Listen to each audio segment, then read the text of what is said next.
Hello everyone, welcome back to Questioner, and today, before I say what we're going to talk about, a little quick thank you to Kyle Lira because he made our intro, which I will for sure put in this episode. Oh, it's gonna be in this one? Yeah, Nice. for sure. I totally forgot that you had sent me that, like the music for it. Because I listened to the last podcast and it just went over my head, and I was like, now I'm just like, oh wait, yeah, he did that. Thank you. Yeah. So yeah, that's exciting. Hopefully everyone likes it. But yeah, I'm glad we have one though too. I was every single time we do an episode, I was like, I'll try to make one of my own, see like what I can do or something. But I just never got to it. Oh well.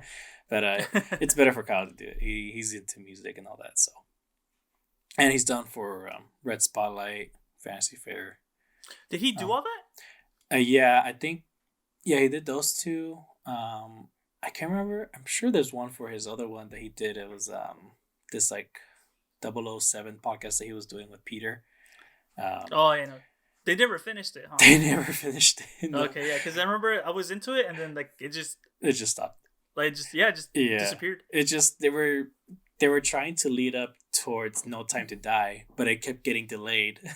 And so that's right. And so they were just kind of like, what should we do? I don't know. And then I know Peter wants to finish it, but we'll see.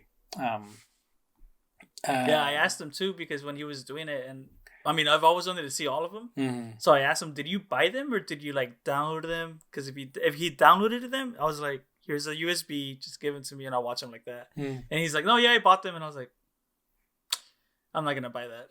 I was like, "I'm okay." I think HBO Max has like the entire collection, doesn't it? No way. I don't know. Yeah, you gotta. Yeah, if you want. I think so. Yeah, and then for our Turn to Page, our book podcast, I think it was his sister that did the music for that. Which is really cool. Yeah.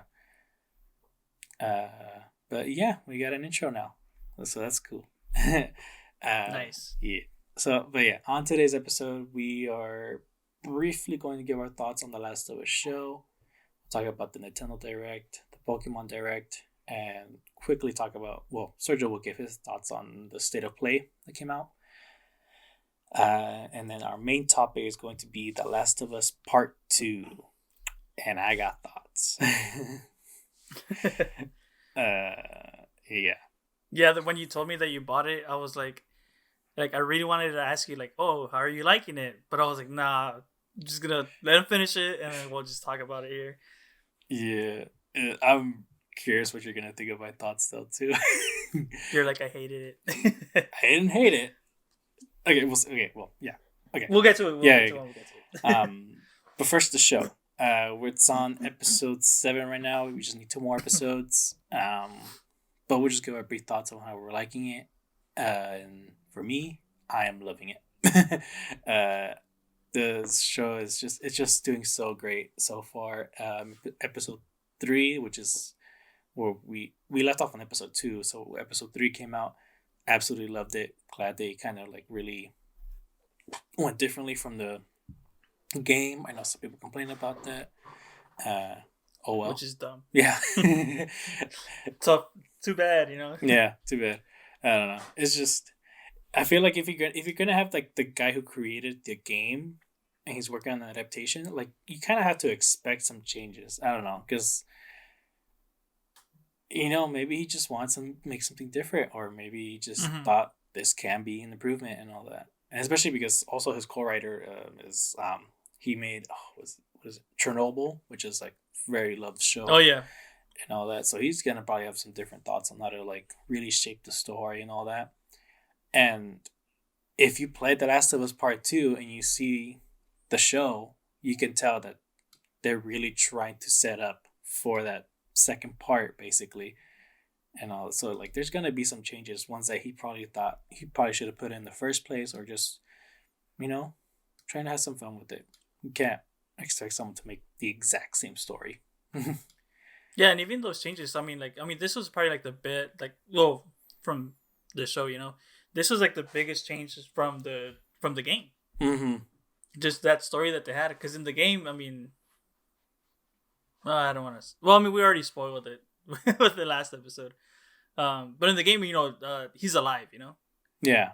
and you meet Joel and all that. So, Mm-hmm. and it's crazy because it's funny how you mentioned they changed stuff, and you have the actual director of the game working on the TV show, and he's all like, he's like, hey, that's actually a good idea. Let's put that in there. Mm-hmm. Do you know the one about the Mist? Have you seen that movie? The Mist. The Stephen King one. It's a book, So you haven't seen it? I know what happens in the end. That's all I know. Okay. So, yeah. So when he saw the movie, he got mad. He's like, why the fuck didn't I think of that when I was writing the book? Because the book was like the ending was completely different. And so when he saw it, he was mad. He was not mad, but he was just like, that's fucking better than what I thought about. Mm-hmm. Like he was just like upset that he didn't think of that. Yeah. So it's great. It's kind of cool how even the creators are like someone like, hey, we should do this differently, and they're like, fuck, I didn't think of that, but that's really good. Mm-hmm. Yeah, and it's really working out for this TV show. Yeah, it's really working out for them, and also like some people kind of complain these like on the small changes, kind of like I know that one big complaint people have is how Joel is, and basically, he seems like weaker, I guess you could say, in the show and all that. And I'm looking at it like, guys, it's a show, it's not a video game. Like, you kind of have to show that he's freaking old. Yeah. He's in his mid 50s, I think, in this one. And so like it's not gonna be in the game where he like doing all this for 20 years just makes him like the fucking Terminator. Like that's just not gonna happen and all that. Dude, right? Yeah. Have you seen the interview where they're like, yeah, we're not gonna have him sneaking around because I mean he's 50, man. Like, he's old. Like he can't be doing that. Yeah. And you see that funny. In the second episode, since we did talk about it last episode, but like you see him just like crawling around, and you can see in his face that he's in pain and all that. Like, that's just how it is in real life, And in the games, you can get away with it because it's just the mechanics of it. It's not like. Mm-hmm. I mean, you could have added what is it, like a meter to it, like of how much you can crawl or something. Oh, like a stamina bar? Yeah, stamina bar, that's what it is. Yeah. You can add that, but that would have been so annoying, especially for a zombie game where you had to sneak around. Oh, yeah, shit. Of course, dude. Oh, my God. And so, yeah. It was annoying in Zelda. That's what I was thinking of, too. I mean, I didn't find it annoying. It was fine, but, yeah. Well, that's the difference between this. Like, I mean, Zelda's like it's... I mean, they're both, fiction, right? That's the correct term? Yeah. Yeah, so, but, I mean, Zelda's like, I mean, you level up your stamina bar. Mm-hmm. If anything, in fucking Last of Us, his stamina bar is going to be, like, depleting instead of you getting more, Mm-hmm, for sure. But. Mm-hmm. And I mean, I think just because it's linear storytelling, whereas with the Zelda, it's a little bit more open world than anything else. So you kind of have to put limits on the character himself. I don't know. But yeah, I mean, your thoughts. I mean, we were kind of giving it already, but like you're loving it so far for sure. I'm loving it. Yeah. There's problems here and there where I'm like, oh, it would have been better. Like, I mean, the same thing I asked. What was it? You were here not so long ago, and I fell asleep when the Henry episode, and I saw it the next day after you two left. I saw it. And Susan was like, what'd you think? I was like, oh, yeah, I'm glad they kept that scene in, but I wanted more of a reaction with, what's it called? Henry, what was it? Sam, right? Sam's the older brother, or is it Henry? Henry's the older. Yeah, I wanted to see more of Henry kind of just like frozen, just reacting to what he just saw and did. Mm. And in the TV show, he's like, he acts on the situation that's happening, and then, he does what he does in the game. Mm-hmm. It kind of happened fast. I loved it. Yeah. Because it's like, it's, I get it, like it's a show. They have a run limit. And at the same time, it's like, well, I mean, I don't know how I would react in that situation. Yeah. That's a hard part. But Susan was like, that's exactly what David said. He wanted more of the reaction of Henry of what was actually happening. But it's just like little things like that, but I'm loving it so far. I'm actually surprised that every Sunday now I'm just like Last of Us. Yeah. The last show that did that to me was the last season of Lost. Really? Yeah. Wow. Yeah. That's crazy. Where I was like, well, we binge watched like the whole Lost series the Mm. summer before the last season came out. So we're like so into it. Mm. And so we're like, oh, we gotta go. I remember I was at Susan's house, right? We were boyfriend, girlfriend back then. And I saw on my DirecTV like the schedule. Okay, it premieres 8 p.m. I get a call at 6, and it's my best friends. Where the hell are you? And I'm like, oh, I'm here with Susan. I'm about to go home in a bit. Like, dude, it just started. And I was like, oh fuck. And I was like, babe, I gotta go. And I just took off running. But yeah, I mean, Breaking Bad too. It did it to me, but it wasn't as. I felt like the last season of Breaking Bad was kind of rushed for me for some reason. Oh, okay. But I mean, but then again, I think it got split up in 2 parts. Mm. So that's I was like, oh, it's not that crazy for me. But yeah, the Lost thing was like probably the last show where I was actually like, okay, every Thursday night I gotta be home at this time to watch this show. Mm.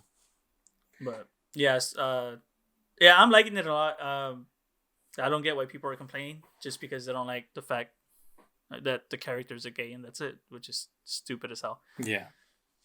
But yeah, so good. Did you see the last episode? Yeah, I saw the last episode, and that one's kind of my least favorite episode. Mostly because I really thought we were gonna intercut between Ellie and like in the present and her flashbacks. Oh, like go back and forth. Yeah, I really thought that like I had like high hopes on that episode because I really thought Bella Ramsey's gonna kill it. I'm really like excited to see how she sort of survived. And I didn't play the DLC, by the way. I saw like I was Oh, going you in did blank. it? No, Dude. I played it for like 5 minutes and I was just kind of like I can't do it. I gotta move on. So Damn, yeah. so this is like your first time experiencing like an episode where you're like, what's gonna happen? A little bit. That's yeah. crazy. That's cool, dude. You should play it though. No, it's not really like nothing really crazy happens, but it's pretty much the same story. Yeah. And then I think it was episode 6 where it was kind of like, ooh, I really wish they would have kept some stuff from the game. Which one was episode 6? When they get to Jackson, to the commune. Oh yes. Yeah, and I can't remember what it was exactly. That.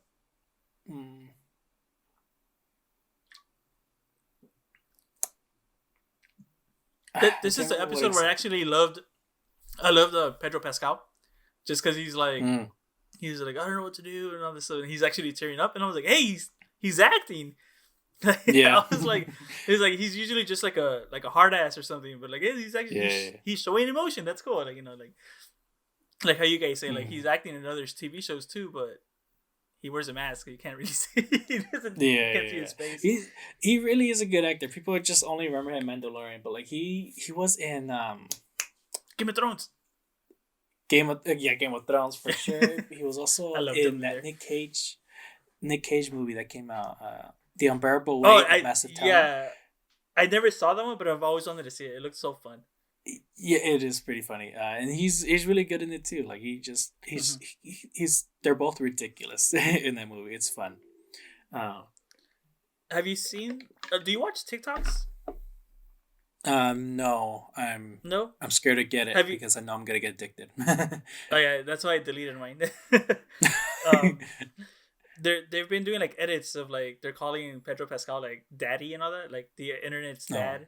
Or like internet's daddy, and like just edits of him, and it's like of him in like different movies and shows. But the one that keeps popping out is like when he comes, and I totally forgot that was him. It's oh my goodness, what's that movie called? The Secret Service one, the British. Oh my gosh, Kingsman. Kingsman, yes, he comes out in the second one. Oh, he does, huh? Wow, he's the cowboy.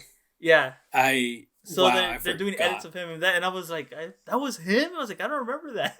Yeah, he's been in a bunch of stuff, man. He was in Narcos. I didn't know that. I haven't watched the show, but like I know he's. Oh, and yeah, I never saw it either.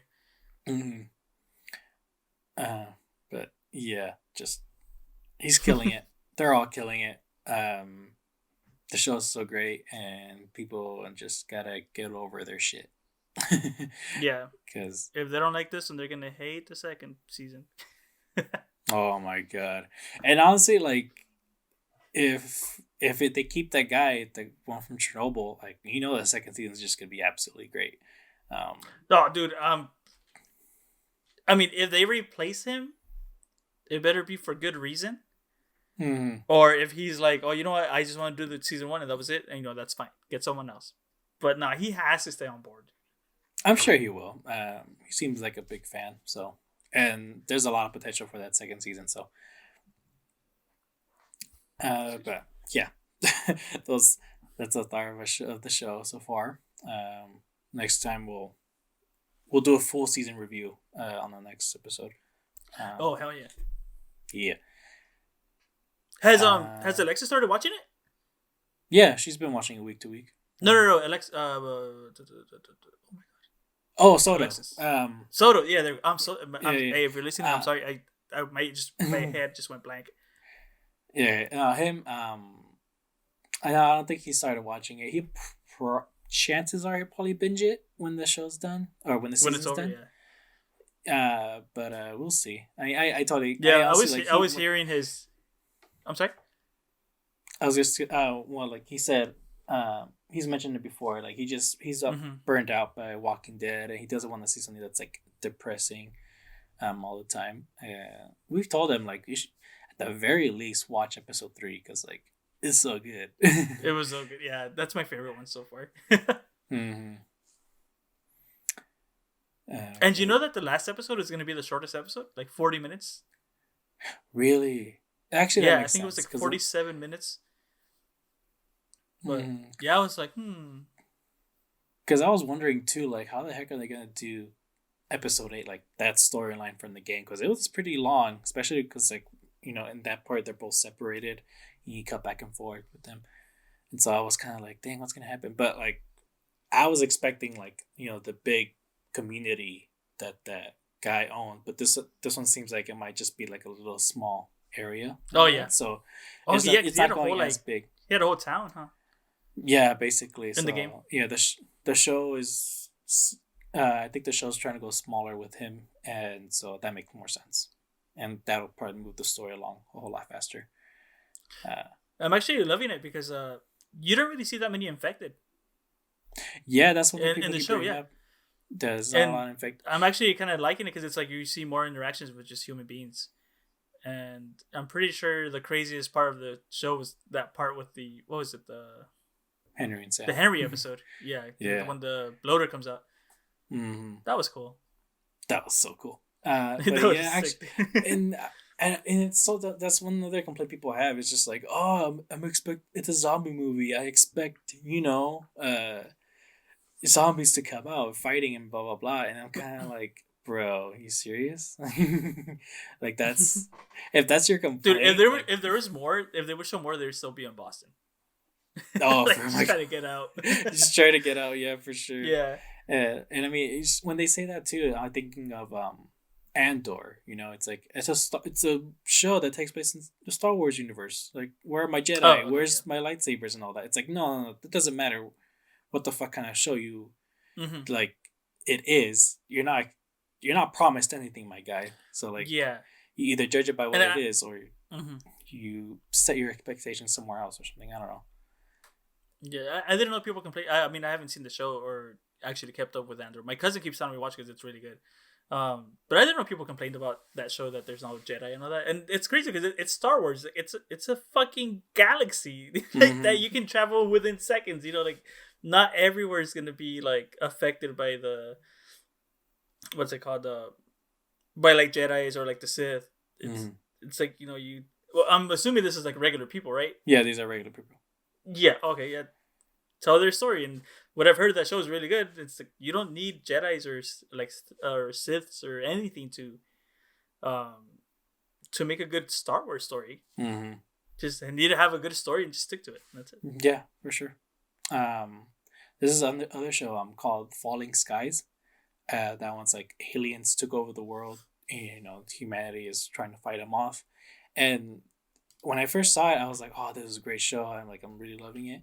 And when I rewatched it recently, I haven't like finished it all, but when I was rewatching it, I was like, "Yo, this show like has a lot less fighting with the aliens than I thought." Like, there is fighting like almost every single episode and all that, but the show isn't about oh, we gotta do this thing to like, set up this battle and blah blah blah, like really like lead up to like this big final epic battle or anything like that. It's nothing like that. It's basically the same as The Last of Us. It's these people trying to preserve the last of their humanity, the last of their history, Yes. and kind of just enjoying every little bit that they have. Like there was this great episode where this guy, he was like in prison, with the main characters, or not like he was a prisoner. Our main characters imprisoned him. So I'm sorry for saying that word a lot. I was trying to explain it. And then at one point they gave him food, and he's just like, "Oh, this food shit! Like, what the hell is this?" Turns out he was a chef in prison before the world went to shit and all that. And so he was like, Oh my god. yeah. And so they're kind of like, "You want to cook the food for us and all that?" And he did it. It was great. And one thing he did before he like ran away is that he made them bread, and they hadn't. And just like that one little thing is that they made for him, and they were all kind of like, "Oh my gosh!" And it's like Mm-hmm. they're literally breaking bread towards each other. One person's like praying, and pray for the, thank you God for this bread and all that. And so it was just like this little thing of like, oh wow, this small little thing, it just kind of like brought back something for us. It's like even just like the Yes. smell of it, And so it's just those little things that's like important in that show, and that's what The Last of Us is. it's it's about preserving humanity, what it means. I'll mention this, that scene where Joel and Tommy, I was gonna say Bill, Tommy talk, and he goes, I don't, like I don't blame you for what you did. Like we had to survive, but we had a choice in this. It's like basically like we never, none of us never had to be like this in order to survive. Like Yeah. we could have shared. We could have we could have just done anything else other than just violence. I mean, I'll get more to that when we do like our final review about it. But No. Yeah. yeah, just this show is great. It's yeah. um, And it yeah when they announced the show, I was like, either it's gonna be bad or it's gonna be good. I never thought there was gonna be like in between. mm-hmm. And I thought maybe like you're gonna have one bad episode, but not even bad. But it was like okay, it's okay. But fuck no, dude. Mm-hmm. Banger after banger on this show. Mm-hmm. I love it. Love it. Yeah. Okay. Next thing. Yeah, let's just go for the Nintendo Direct. That came out. That's all you, buddy, because I did not see any of that or the Okay. Pokemon one. Okay, well, I started with Pikmin 4. That was the first thing that they showed, and I never played it. I'm not gonna play this one, not because I'm not interested. It's just I'm not interested in playing it, but it's not because I don't like it or anything. It's just I don't know, just something about it just never really caught my attention. Yeah, same here. I've always wanted to get into those games, and I remember renting. I think the first one or the second one. Mm-hmm. Couldn't get into it. Yeah, But I was a kid back then, so maybe if I try it this time, maybe I'll like it. yeah. I'll probably force myself to like it. I saw a gameplay of it, and it does look really really fun. It's just I don't know, something about it Yeah. for me. It's just like I don't think I'm gonna really have fun with this, But I'm excited for the Pikmin fans. I'm sure they're all loving it, and it really was a cool trailer that they showed. I love the music that they were playing over it. It reminded me of Inside Out. Oh my goodness. But yeah, I mean, it looked cool, but sadly, it's probably just not gonna be for me. Not a cup of tea. Yeah. There were some other games they announced. I know there were some Xenoblade DLC, Fire Emblem games. One thing that mainly just caught my attention was the Disney Illusion game. Disney Illusion Island, I think that's what it is. That's that 4-player game that you play as Mickey and Minnie, Donald and Goofy. They announced it at D23.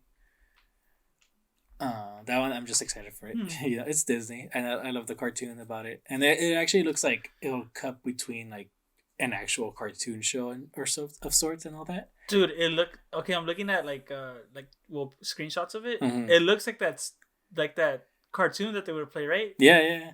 Like, Oh, the Runaway Train. That's the artwork that they use, right? Yeah. That's crazy. That's pretty cool. That looks sick. I'll probably check that one out. yeah, I'll probably check it out at your guys' house because you guys are gonna buy it for sure. yeah, for sure. Oh my gosh, wait. You've been playing Hogwarts Legacy. Okay. Oh. I'll get your thoughts on that later. Yeah. Dude, I forgot.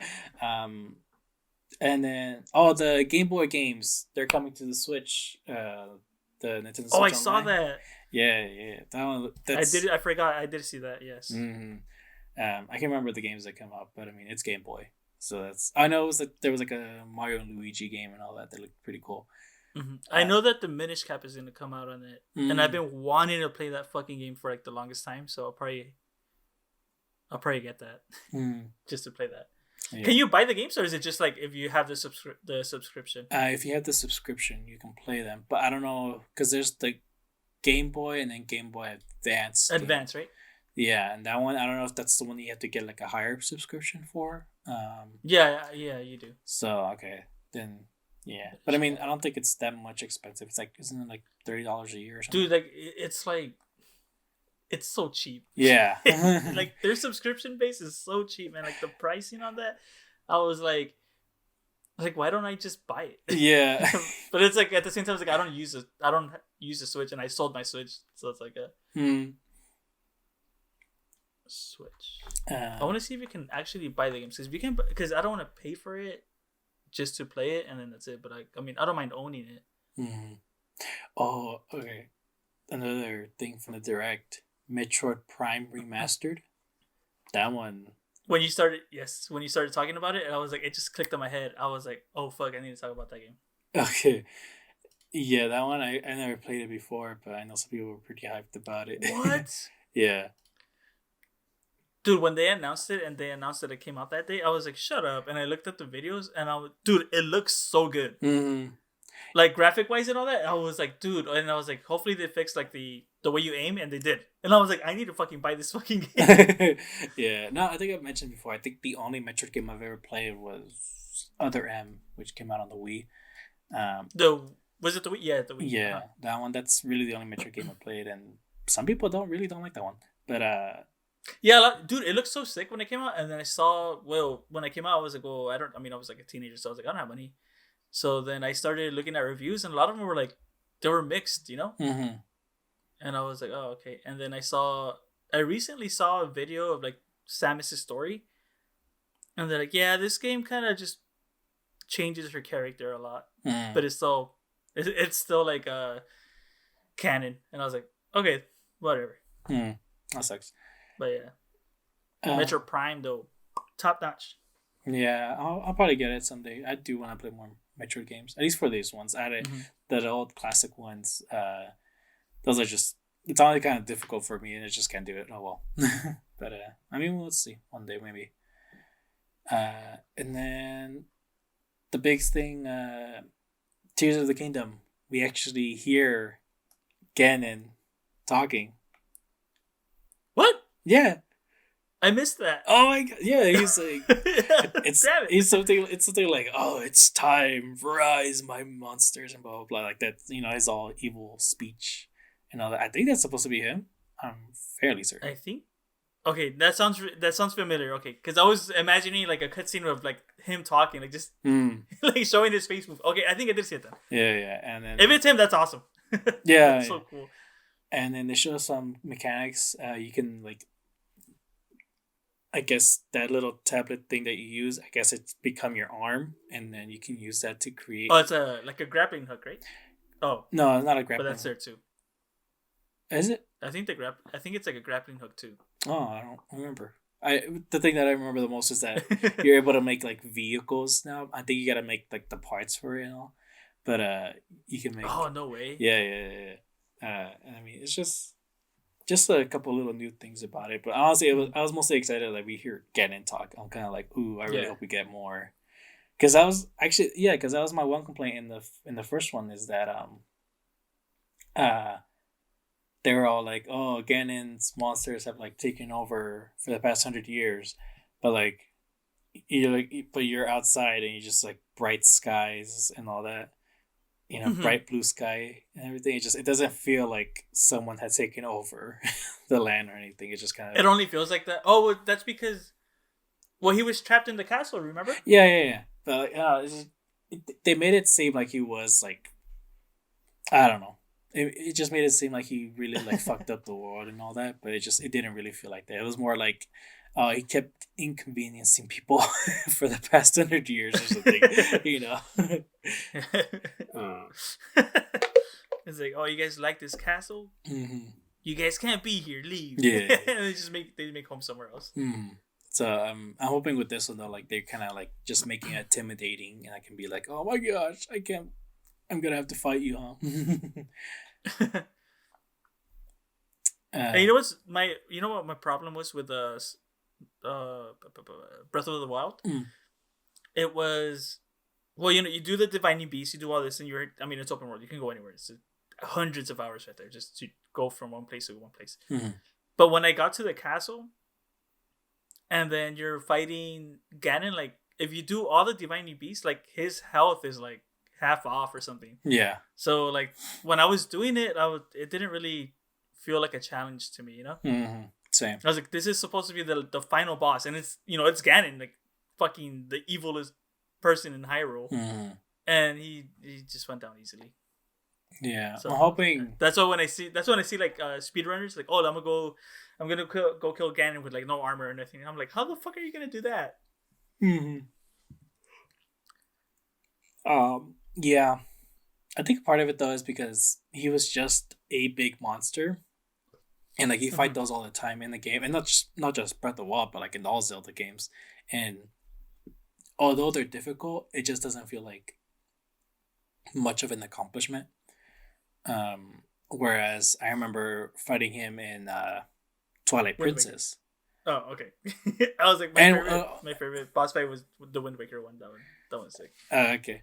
Well, I mean, Wind Waker, Twilight Princess, Ocarina of Time, and all that. Like you're fighting the man, you know. Ganondorf. That's who you're fighting, and it's always been a challenge. And it's always been a challenge every single time. And so hopefully with this one, maybe we'll fight the man this time, and that will be pretty difficult. That'd be cool. Yeah, that'd be awesome. I love that. I would love that. Did you ever play the In Between Worlds for the 3DS? Yeah, I did. I made it to the final boss in one day. What the fuck? Yeah. It was on Christmas Day, so like nobody was just doing anything. Even it was more my cousins.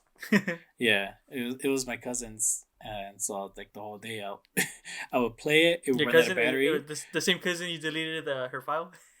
No, this is a different one. I would play it. It would run out of battery, and I would just connect it to the wall. And I'm sitting by the wall the whole time, just like it and shit. Just I was really into it. Never dropped it. But I love that game. That game was really fun. It was really cool. And the graphics were really cool. I missed the 3DS games. Dude, same. 3DS, dude. Good console. Great. They killed the PlayStation Vita pretty much. Nice. Sony did that, but I mean, that shit was good. It was fun. Yeah. But so then the Pokemon Direct came out a few days ago.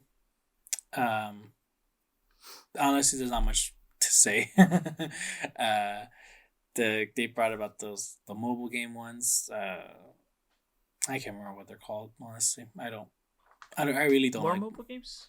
The mobile games, like Masters. Oh X. Yeah, like that. Yeah, okay. Yeah, they're like apparently you can get like a trading card set of sorts. Basically, like it's I don't know. I guess like a black tablet on the side. I've never played the card game before, so I have no idea what these are. But like these little chips that like says like 100 on them or something. I don't know. Yeah. I don't know if you're into the card game. I guess maybe you'll like it. You'll find it fancy. Yeah. I've always wanted to get into it, but it seems complicated. Probably. I don't know. I never. Yeah. I have Yu-Gi-Oh cards. Never played it once. What? You never played Yu-Gi-Oh? Nah. It's all complicated now because They added more rules. they added more themes to it, and I don't know what the fuck's going on. Yeah, I just stick to Magic, dude. That one's like the best game. That's the best card game in the whole world. Yeah. What else did they show? For some reason, they're like really still trying to push the whole Pokemon Sleep thing. Where That's still a theme? yeah, I don't. What the heck? Honestly, like if you want your customers to sleep with the Pokemon, just keep working with Build-A-Bear or something. I don't know. Like push the Or like more. the places. What are those called? Like the ones that the kids like a lot. They just made like a Gengar one and a Pikachu one. They did? Yeah, what are they called? Do you know what they're called? Like You probably don't. are you talking about like my Build-A-Bear idea or something, or like No, not Build-A-Bear. I know they did like some Build-A-Bear ones, but it was like it's like a big plushie. They make random plushies.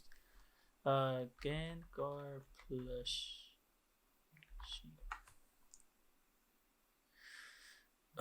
Well, there's a Build-A-Bear Gengar plush, which I want now. yeah. Oh, it's gonna kill me, but no, there's this Are you talking about like this company, Squishmallows. There we go. Oh, okay. Have you heard of those? No. So it's just like they make like kind of like big size like plushies, and they're like kind of technically they're kind of like pillows, and they're really soft. But they made a Gengar one and a Pikachu one. That's cool. And they look nice, and like they're really soft. You know, like those pillows. Because my niece, she's like all into them, so she wants like a lot of them. So they're really like nice quality. And I was like, when I saw that, I was like, dude, I really want to get those, and I can't find them. But yeah, it's just this thing where you can pick whatever Pokemon you want, set a timer for them, and they'll wake you up. I don't know why they're pushing this. I really don't get it. Like, is it more or less like a Tamagotchi? No, yeah, I guess so. You can like set it up to sleep with you. It can like make it sing you a lullaby, and all that. And they came up with this Pokemon Go plus thing. Where basically like that's where your Pokemon will be sleeping with you. You can take it around, and then you can also use that to play Pokemon Go. I don't know. It was weird, and there was this one weird thing in the Nintendo Direct where there was like a realistic Pikachu to the guy announcing some of the stuff, and it looked kind of weird. Like it was literally just sitting there, like it's just kind of like moving around, like back and forth, blinking. Every once in a while, go like, "Oh, take a look at this," and then people just go, "Pika." I don't know. It looked kind of weird. Yeah, but like it was literally just there though. Like I really do wish the guy would have been like, "Hey, look at this Pikachu." At the very least, I don't know. Yeah, I'm looking at it right now on my phone. It just doesn't. What's the point? What's the point? Yeah, of this? I don't know. They announced the new show on Netflix, Pokemon Concierge. It's a stop motion one, right? Yeah. I'm excited for the stop motion part of it. That's really cool. Me too. They didn't really say much about it though. Honestly, it was just kind of like, I guess it's a resort for Pokemon. It could be fun. I've always loved that like short that it played before. What is it? Mewtwo Strikes Back. You remember that where the Pokemon are in the park? Charizard's head. Oh, when he gets stuck. Yeah. I love like, those. Like all those shorts that they had, I always loved them. Yeah, if it's something like that, I'll probably love this show. But we'll see. I don't know what else is gonna happen with that. But yeah, it'll be cool, especially because again, stop motion. They can probably do a lot of cool stuff. That's what caught my eye right there. I was like, stop motion, Pokemon. I'm in. Hell yeah. And then they just announced DLC for Scarlet and Violet. Still haven't played it yet. Do you have it? No. Oh, okay. I thought you had it and just left it there. Nah. I think Susan just finished it. Well, like a That's while cool. back, but I mean, she liked it. She's like, I mean, well, she loves Pokemon, so she's like, anything Pokemon, I'll play. But yeah, I mean, there really wasn't much to talk about on the Pokemon. Just oh well. But the State of Play came out. I completely forgot to watch it. That's my bad. But you know more about it than I do. Just give your thoughts on what was announced. Well, honestly, I didn't watch it either. I was at work, and then it was like 5, and I was like, oh shit, there was a State of Play today, and like, I just went on Twitter, and people were like, oh, us and State of Play, and it was just like Resident Evil, because I think they showed off like more gameplay for the 4th game, and that was it. And I was like, what? But they did announce what is it, Mortal Kombat 12, which I guess is good. You know, we all knew it was gonna happen either way, but they showed off Street Fighter 6. Oh, Baldur's Gate 3. Do you know what that is? No. It's a Dungeons and Dragons game. So imagine like Diablo. Do you know the game Diablo? Yeah. Yeah, so imagine that, but it's just Dungeons and Dragons. I guess people are like really excited for it. I could care less. If my cousin's junior, if you're listening to this, yeah, I heard, I said it. other than that, nothing, dude. Like nothing really special. It was a bunch of VR stuff, I think, because of the launch of the PlayStation VR 2, which I heard is awesome. So, and they showed off Suicide Squad, like another trailer, but nothing special, honestly. Which is fine. I mean, we're still. Oh, hyped. If you're we're still hyped for it.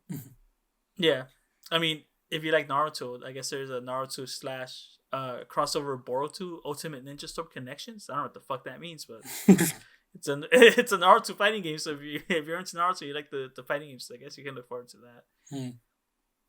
That's pretty much it for State of Play. Nothing caught my eye, honestly. Yeah, I think the Nintendo Direct is probably better. Just because of... Yeah, dude, and I totally forgot about the Direct, too. So, yeah, I think it was just mostly because of... what is it? Zelda. Oh, for you, yeah, but for me, it was Metroid. Oh, yeah, Metroid, yeah. I was like, fuck yeah. And it's funny because I was looking for my copy of Metroid Prime. Oh my god, so fun fact. I don't know if I told this story already. So I used to work at GameStop. Some guy came in and he was like, I want to get rid of these games. I want to sell them. And there were GameCube games. Oh. And he had a bunch. And back when I was working, we didn't accept GameCube games. It was only, what's it called? Xbox 360, PS3, and like ahead. Like, you know, after that. And we're like, no, dude, you know what? Sorry, we don't buy them. He's like, oh, man. And he was just like looking around. He's like, you know what? Can I just leave them here? And we're like, what? It's me and my assistant manager. That guy was cool as fuck. And he goes, we're like, no, but we can't accept them. Like, we can't. Like, no, like, I'm going to throw them away. Do you guys want to just keep them here? You guys can have them. And I'm looking at my assistant manager. We're like, yeah, dude. Because, dude, he had Smash Bros. He had Double Dash. And he had good fucking games.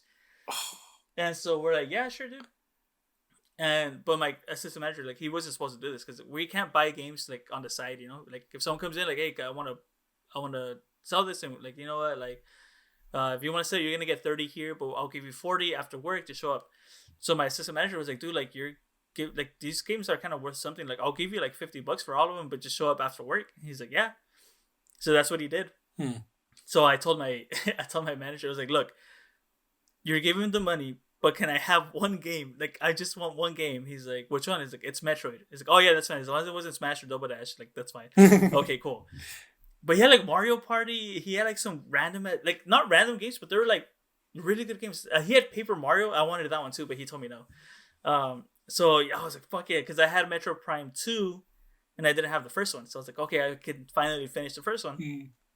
So when I get home, I get my GameCube out, connect it, and I open the case, and it's Metro Prime 2.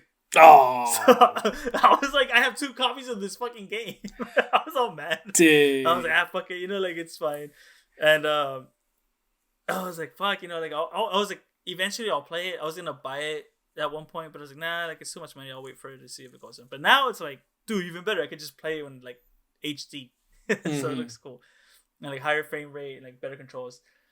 But yeah, so that was my story with that. That's always like when they announced it, I was like, oh fuck yeah, finally Metroid Prime. That's what like a lot of people have been waiting for. I have a friend that's really into like Metroid, and I haven't texted him yet, but I'm gonna text him later. I'm like, dude, like, did you fucking get it? And I'm pretty sure he's already done with it. So I get like 100% complete some, and I'm just like, how the fuck do you do that? Because those games are kind of hard. So no, every time I watch this one YouTube channel, and there's one guy in there. Every time a Nintendo Direct comes out, he's always like, new Metroid game. It's gonna happen. It's gonna happen. And like every single time, it's just a remake or it's just like some other Metroid game, but like nothing to do with Samus or something like that. And he's always kind of like, God damn it! But this Metroid Prime Remastered, he was kind of like, okay, this is dope. Holy shit!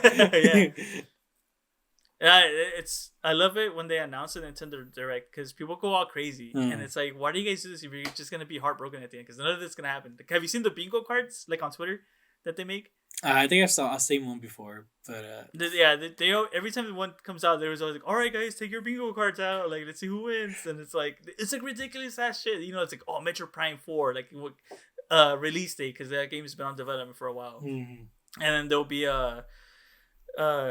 people have been asking for a fucking sequel to Earthbound, or like for it to be released in the US. And it's like, it's just like a stupid shit. And it's like, dude, you're just gonna be heartbroken. Come on. But yeah, those were all the announcements. But yeah, you've been playing Hogwarts Legacy, and that game has been like going crazy with sales and like reviews. And also, people have been making some TikTok videos about it, they're hilarious. Have you seen those, dude? They're amazing. I fucking. What are you? You're Gryffindor, huh? I'm Gryffindor. Yeah. Dude, okay. You're Ravenclaw. Yeah. Okay, dude. I did not know that. I was like, I was literally going to pick Ravenclaw. Whenever I get the game and all that. Because I was like, oh yeah, because Alice Gryffindor. You probably chose Gryffindor. Oh no, who was it? Oh, I thought you were going to choose Slytherin, and Alice was going to choose Gryffindor, and I was like, okay, I'll choose Ravenclaw because we can have something different and all that. But then she was like, no, I'm Hufflepuff, and I was like, wait, what? Since when? I don't know why. I'm just like now piecing it together. She keeps getting Hufflepuff stuff, and then she told me that you Susan chose. And your sister are both Hufflepuffs. Oh, okay. Oh, that's crazy. Funny. It's funny because like when that test came out, I was like, why do I need to take the test? They're like, I'm a Ravenclaw. I already know that. And then they're like, dude, just take it. So I took it, and it's like, yeah. They're like, sure enough, look, I told you, Ravenclaw. I took that test like 3 times, dude. So, I was like, I don't know why, but okay. Yeah. And then she told me you're a Ravenclaw. I'm like, god damn it. So I have to choose Gryffindor then, for sure. You lame-o. Basic bitch. No, I was kidding. Just kind of, honestly. Those TikToks are funny though, because I see like Slytherin and their what are they called, their house room? What's that called again? Common room. The common room, like Slytherin getting lit in their common room. It's like it's like when you get like Hufflepuffs when they get invited to the Slytherin party because we know all the good plants and all that, and then it's like Ravenclaw getting invited to the Slytherin party because we know all the good potions. Like it's so dude. I saw another TikTok and it occurred to me like they would always make those, but never made one about Gryffindor being invited to the Slytherin. and it was like this lady, right? She's like like us after we win the, you know how they get the points at the end of the year. Yeah. Like when we did this and we're back in the common room and they're dancing, but they're like dancing like 80s white people. they just don't have any like any rhythm or anything. And then someone was like, that's why you guys aren't It's like so stupid. I was like, what? And then like, you get your snitch ass out of here. I was like, oh my god. But yeah, no, dude, the game it's really good. Like, I thought I wasn't gonna enjoy it, but there is so much attention to detail in the fucking castle, dude. Mm. Like, it's so crazy. Like, I get lost in that stupid fucking castle every time. Mm. I can easily find my way because you can like, you press up on the D-pad and it'll tell you, oh yeah, just follow this trail. But I'm like, hell no, dude. This is Hogwarts. I'm gonna go explore. And you know what's crazy? You can almost go into any door that you see. You can go in there. So it's crazy. Although I'm saying it's a good game, I have not been playing it. Oh, okay. I thought you. So so you were here what 2 weeks ago? Yeah. That's the last time I played it. Oh. Like I started playing it like today before we started talking. I was playing for like 5 minutes until I started making like dinner. But that's because it's like I come in the room and I'm like, oh, I want to play, but then it's like I don't really want to play this. And I've been stuck on the Vita, dude. So I've been playing the PlayStation Vita. I've been playing Hotline Miami. I don't know if you've heard of that one. That one's really fun. No, it's really good. The soundtrack is amazing. It's just like a 2D top game, and you're just running around just like kind of murdering people. It's fun. It's just really fun. It's just it's pretty much to kill time. And I barely beat it yesterday, so I started playing the second game yesterday too, and also playing Final Fantasy X, and I'm also playing Persona on that. So sucks for Hogwarts. But no, yeah, I mean everyone's been giving it good reviews. Only problem that I have is just like sometimes when you load, it takes a little bit to open the door, but it's like 5 seconds and then that's it. It's like I gotta wait. I'll tell you this now because I'm pretty sure you're not gonna look it up. So, because I was like, which house should I pick? Because I wanted to get the best experience. Because every house has different side missions. And I was like, you know what? I'm gonna get Ravenclaw either way. But if you pick Hufflepuff, this is the only house that gets this mission. If you get Hufflepuff, there's a side mission somewhere throughout the game. I don't know why you go there. I don't know what you're doing there or like what leads up to that. But you go to Azkaban, dude. What the heck? Yeah, like Hufflepuff. I was like what? What are they doing there? That's crazy. Yeah, so I was like, oh, maybe if I do play the game again, like after I beat it, because I want to beat it and then just kind of pick like the other houses just to see the different side missions. But I can't wait for that one. Yeah, that's cool. But yeah, no, I've been loving some of the details that they put in. I love that video of you see the basilisk in the Slytherin common room. The giant. Oh yeah.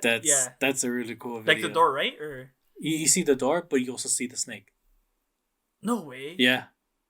I didn't know about that. Yeah. That's crazy, dude. I think it's raining. Is it raining? I can't tell. Oh, hopefully you can't hear anything. No, I heard like a drop, but that was it. It wasn't like too bad. Yeah, it's like crazy windy over here. Yeah, same here. Already? One little detail that I found out a couple of days ago was that there's a grave somewhere like outside the school, and it's supposed to be a memorial for the guy who played Hagrid in the movies. Oh, no way, dude. Yeah. He passed away this year. Huh? This year or last year. But yeah, it's just a stone. What's it called? Well, anyway, but it's of a Buckbeak. You know, that little bird that he has in the movie. The one that... Oh, yes. That's supposed to be like in honor of him and all that. That was cool. That was really nice to see. Hey, the music in the game is really cool too. Yeah, that's cool. Yeah, I think the soundtrack's on Spotify if you want to give it a listen to. It's not like exactly. It's John Williams, right? Yeah. So it's not exactly like John Williams and all that, but you hear like the little chimes here and there. Mm. Like, so it's cool. There, I just saw this today. There's like a little Easter egg, and there's like a wall with like some bells, and if you hit them at the perfect, like, you have to hit them at the right, like the Tune. right notes. Yeah, the right tune, and like some bells appear on the, like some ghost bells appear on the bottom, and it plays the theme, like do do do do do do do, and it goes boom, and I was like, oh, that's so sick. I was like, that's cool. They hide little things here and there. I know I forgot who it was. One of the actresses from the movies, she plays a voice in the game. That's awesome. I don't know who it was, but I read it or I heard it somewhere in one of the podcasts, and I was like, oh, that's so cool, dude. Like, they did such a good job with this game. Like, even if there's a podcast that I listen to. It's called Sacred Symbols, and it's just a PlayStation podcast. The main guy, he's like, I read the books when I was in high school, but that was it. I never really got to finish the movies, and it's like, well, let's see how this goes. And he's like, dude, this game's really good. Like even if you're not a Harry Potter fan, like, at all, or it's really good. That's awesome. And it's like the gameplay is so good, and it's crazy, man. Oh yeah, I want. You should pick it up. I want to. I really do, but I'm saving my money. So. I know, we gotta wait. Yeah, we gotta wait till after April. That's what I told my coworker too, because she loves Harry Potter. I was like, dude, you need to pick it up. Like, you're gonna fucking love it. And she's like, dude, I know, like, but it's like, I don't have time. I was like, just fucking buy it. If you don't have time, your kid's gonna have time. You can just watch him play. Yeah. But yeah, I think that's the only game. Okay. The Last of Us, Part 2. Part 2. This game got some crazy reviews, I guess you could say, when it came out. There was some pretty big hype about it, I think, when it was announced. You think, dude? Okay, so it was. You think? Okay. And I think, I don't know if it was leaked or something. I think it was leaked. That people. Yeah, the script got leaked. Yeah, and so people knew what was gonna happen before it came out, and that's when the controversy happened. Stupid ass shit. So yeah, I mean, you give your thoughts of like everything leading up to it and the game itself. I love the game. Better than the first one. I loved it, dude. I don't know why people are so mad about the game or like just hate about what happens in the game. I fucking loved it. It is so fucking good. I'll say this now. I hate Ellie in the game. I mean, I think she's so annoying, and I loved Abby, dude. Abby was such a fucking monster in that game. It was amazing. I loved her so much. Excuse me. The gameplay is way better than the first one. Not even way better, honestly. It's probably like the same thing, but I mean, now you can run. You can do the dodging mechanic. Was so good. I loved, like, they're gonna the big guys, so like the big people, like when they have that big axe, and you just dodge and you're like, oh shit, boom, and you can like crawl through places, and then you can crawl now. It's like you can go under cars, and I was like, dude, like the amount of details that they put in this fucking game is crazy. Like, the only thing that I hated about it is that I had to kill dogs. Yeah. that was it. But yeah, no, dude, I love the story. It's depressing, dude. It's so sad. Like, you're just like, fuck, dude, like, this girl can't get a break. I was like, shit. What else? It took me a while to beat it, just because I was playing still on the hardest difficulty on that one. But I loved it, dude. Like, I thought the character interactions were amazing. I loved my favorite interactions were with Abby and what was the little kid's name? I forgot her name. Oh, yeah. No, Lev. There we go. I was close. I love their interactions. But yeah, I do just like, it's crazy how revenge can just I don't know, dude. Like, revenge can just take you so far, and it's like at the same time, it's like, you know, they say like bygones be bygones, and it's like she can't let it go. And at the same time, she's thriving to get revenge for what happened, but at the same time she's losing everything. Mm-hmm. And it was like, fuck, dude, like that fucking sucks. It's like, dude, like you gotta open your eyes, you know. Mm. But I loved it. I think it's such a good game. Cool. And you're like, and this is where you're not gonna like. Yes. I enjoyed it.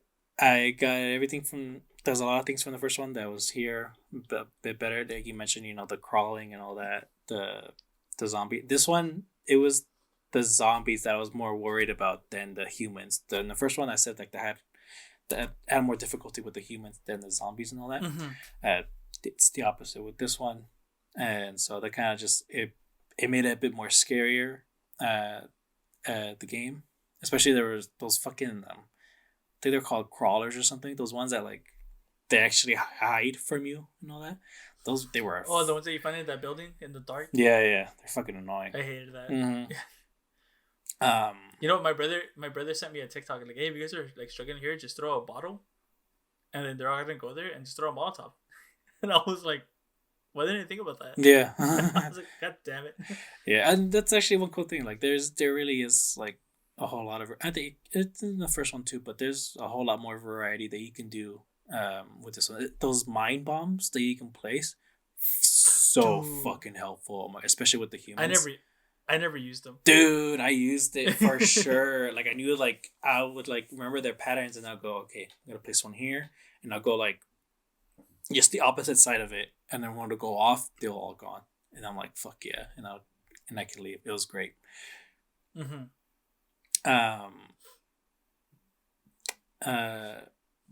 Yeah. So like, you know, gameplay wise, really, I had a lot of fun with it.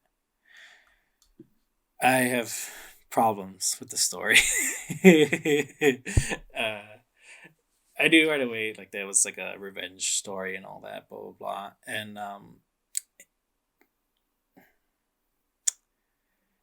I think it mostly just comes to pacing, I guess you can say.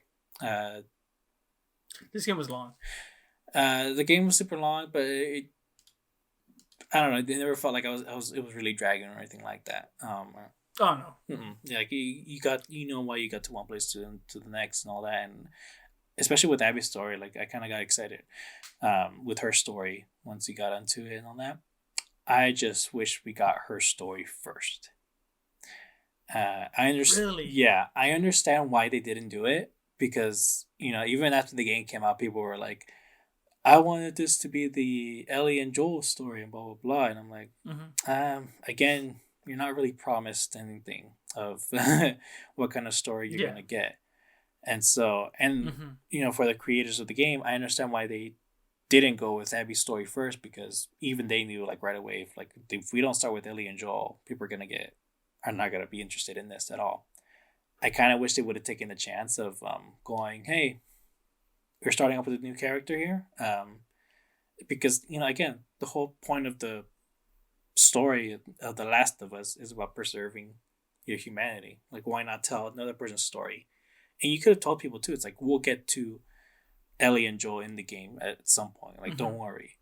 And it would have been cool. It would have been a cool twist of like, you know, you start off with Abby and you're kind of like, oh, cool, she's looking for her dad. You know, another father-daughter story, and then they go, we need you to, doctor, we need you here, and you go, fuck. This isn't another father-daughter story. This is gonna be something else, isn't it? And so I wish they would have taken a chance on that. But again, I understand why they didn't.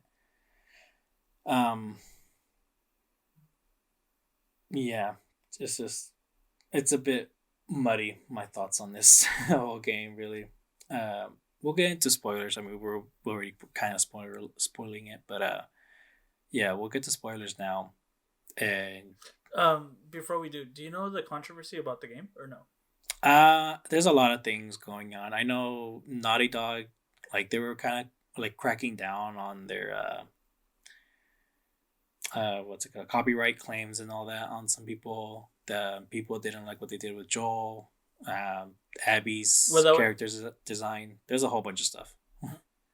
Yeah. So I totally forgot. I forgot that people hated her design. I loved it. I was like, dude, she's buff as fuck. Yeah, like, it, like, what do you expect?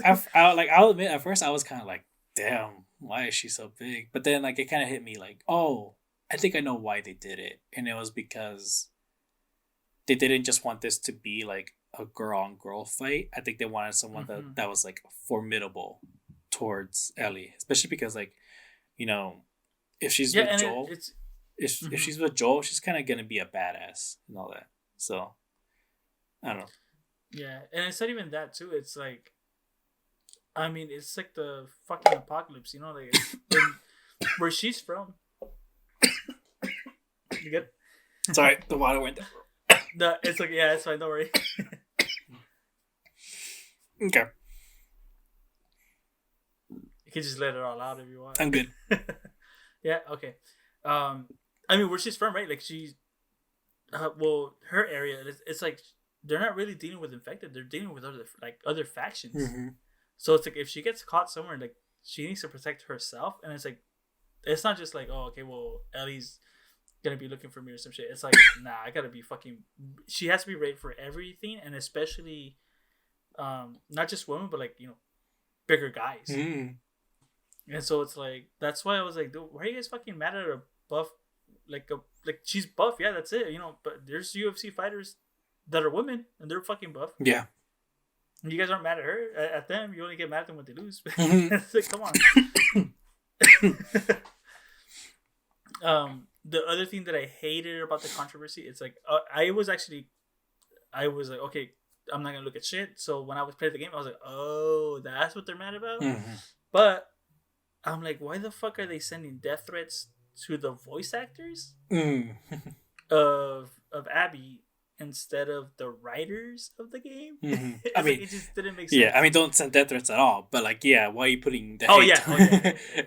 I mean, do it if they, you know, they do you dirty or something. But yeah, yeah. I mean, there's no point in pointing it at the actors.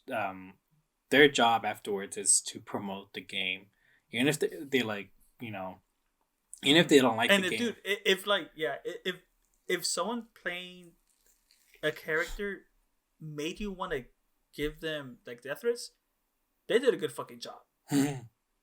But don't fucking do that. Yeah. It's like, don't do that, dude. Like, come on. I've only hated one character on screen, like on a movie, and it's from The Mist. It's like they're in the grocery store and like some old like Christian lady, and I fucking hated her. Like when I was watching the movie, like this is the first character I've ever like, I fucking hate that bitch. Like I hate her. But I'm not gonna go be like, what's her name? Because she did this in this movie. It's like, no, dude, she's nothing like that. She's playing a character. Like leave her alone, you know? Yeah. We all gotta be friendly to each other. Mm-hmm. No, yeah, people were like that, especially in Game of Thrones with what's it? Oh, you haven't? Is it like, I've never finished it. Oh, okay, no. But I mean, you remember that character, the blonde kid who was like, Joffrey. Joffrey, yeah, like him. I loved him, dude. Yeah, people. But, well, like I loved him because I hated. Yeah. You love to hate him. Like it's such a good character. Yeah. I was like, wow. You know, he got a lot of hate in real life and all that, and he's like nothing like his character. There's even the clip. Someone was like, hey, I mean, obviously you're not like the character in your show and all that, blah, blah, blah. And he goes, yes. I was like, someone says that. Like, he was actually happy about that. That's what I'm saying. It's, if they make you hate them, they're doing such a good job. Yeah. But, yeah, just some of the controversies. I mean, the Joel's death. Okay, so we'll get to Joel's death. Let's get to Joel's death. They just started up now. That happens at the beginning, anyways. Yeah, I mean, basically, Ellie and Joel, they're not in the best of terms. We don't know why at first. But they're gonna go out on patrol. Joel was already out there. Him and Ellie were supposed to kind of like meet in the middle or something like that. At the same time, Abby and a group of theirs, they're by Jackson and all that, and they mentioned that they're trying to look for someone. It's pretty obvious who it is at first and all that. And this is, I mean, really my main complaint about Joel's death is just that it was way too big of a coincidence how it happened. Like, literally Abby, they barely got there, and they know Joel is no. Actually, later in the game, they mentioned that they were looking for Tommy because she knows that he's there. Yeah. Obviously, he could get information as to where Joel is and all that. Mm-hmm. And so they really had like zero plan as to how they're gonna go about this. And then, but what happens? They meet Joel and Tommy out on patrol, and it's like, oh, okay, you're here. We're gonna kill you now. And it's kind of like, Yeah, it's like this is what we're looking for. yeah, it's just out of everyone that they meet, they happen to be the one that they wanted to get and all that. It's just way too big of a coincidence. I feel like they could have done something better. I mean, honestly, the thing that they could have done is just add dialogue saying that like they memorized the routes that these people in the town are taking and all that, and they were kind of like, and that one guy Owen, him and some of the other people, they were kind of like on their last they kind of wanted to leave the mission. Like they're just, it's been going on for too long and all that blah blah blah. Mm-hmm. And he could have been like, hey, if he's not on this route, we gotta go. Like we're running out of supplies here. We've been here too long and all that. Just kind of like just get off that and just so it still can be a coincidence that they meet, but at the same time though they've been patient. Like they've been waiting for the right moment and all that. And so it just these little things that they could have done better. But that's really my complaint about it and his death. I don't mind that they killed him off. It makes perfect sense, especially with the story that they're trying to tell. It's a revenge story. Obviously, it was kind of bound to happen, Yeah. What people didn't like is when they introduced themselves, they used their real names, and that's what people were like. Oh, Joe would never say his real name to like strangers and stuff like that. And I was like, dude, like, I get it, that's true because how Joe is, he's very thorough, like to new people, when he met Bill, he's like, who the fuck is this? Like, can we trust him and shit like that? And like, they meet random strangers and they're like, oh yeah, we live here and come on in. Yeah, well, we got supplies. That was with Tommy, and that one actually I didn't mind it. Because Tommy, he was like, oh, you guys should come back with us, get some supplies. Mm-hmm. Yeah, because that's the type of person that Tommy is. But the people, they know Joe as like the hard ass. Mm-hmm. He's like, no, we can't do this. But at the same time, like they've been living there for what was it? The time gap, like 5 years. 4 or 5 years. For 5 years, like, longer for Tommy. Joe's kind of he settled down. He's like, no, yeah, we gotta help people. Like anyone that comes in here, it's like that's what people don't understand. It's like people can change within 5 years. Mm-hmm. From if they were being a hard ass to like, okay, we can't trust anyone, to like, he's home, like he's okay, like, yeah, well, like in the show, it's like we don't have to.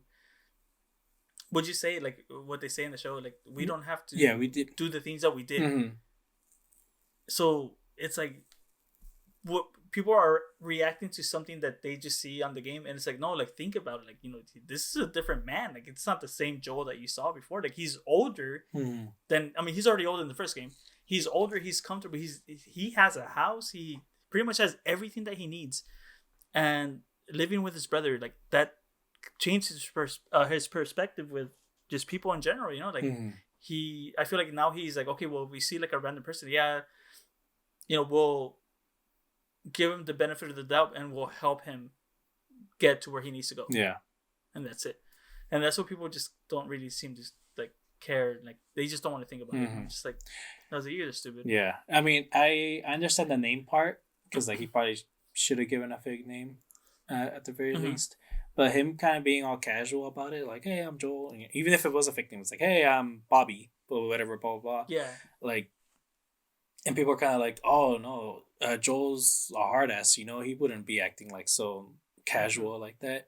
But they don't mention the fact that, when he first sees Tommy in the first game, they're pointing the guns at him and all that. And I don't know what they expect, what kind of reaction he should get, but he's not gonna go, what the fuck do you guys want, Either when he first sees Tommy or with the other group, he's not gonna be like, what the fuck are you guys looking at and all that. Like, it's like, he's not gonna be a fucking hard ass. If he's surrounded by people who he doesn't trust, who are probably pointing guns at him, he's gonna be calm. He's gonna be like, whoa, hey, chill out. He's not, it's not gonna be like in the show.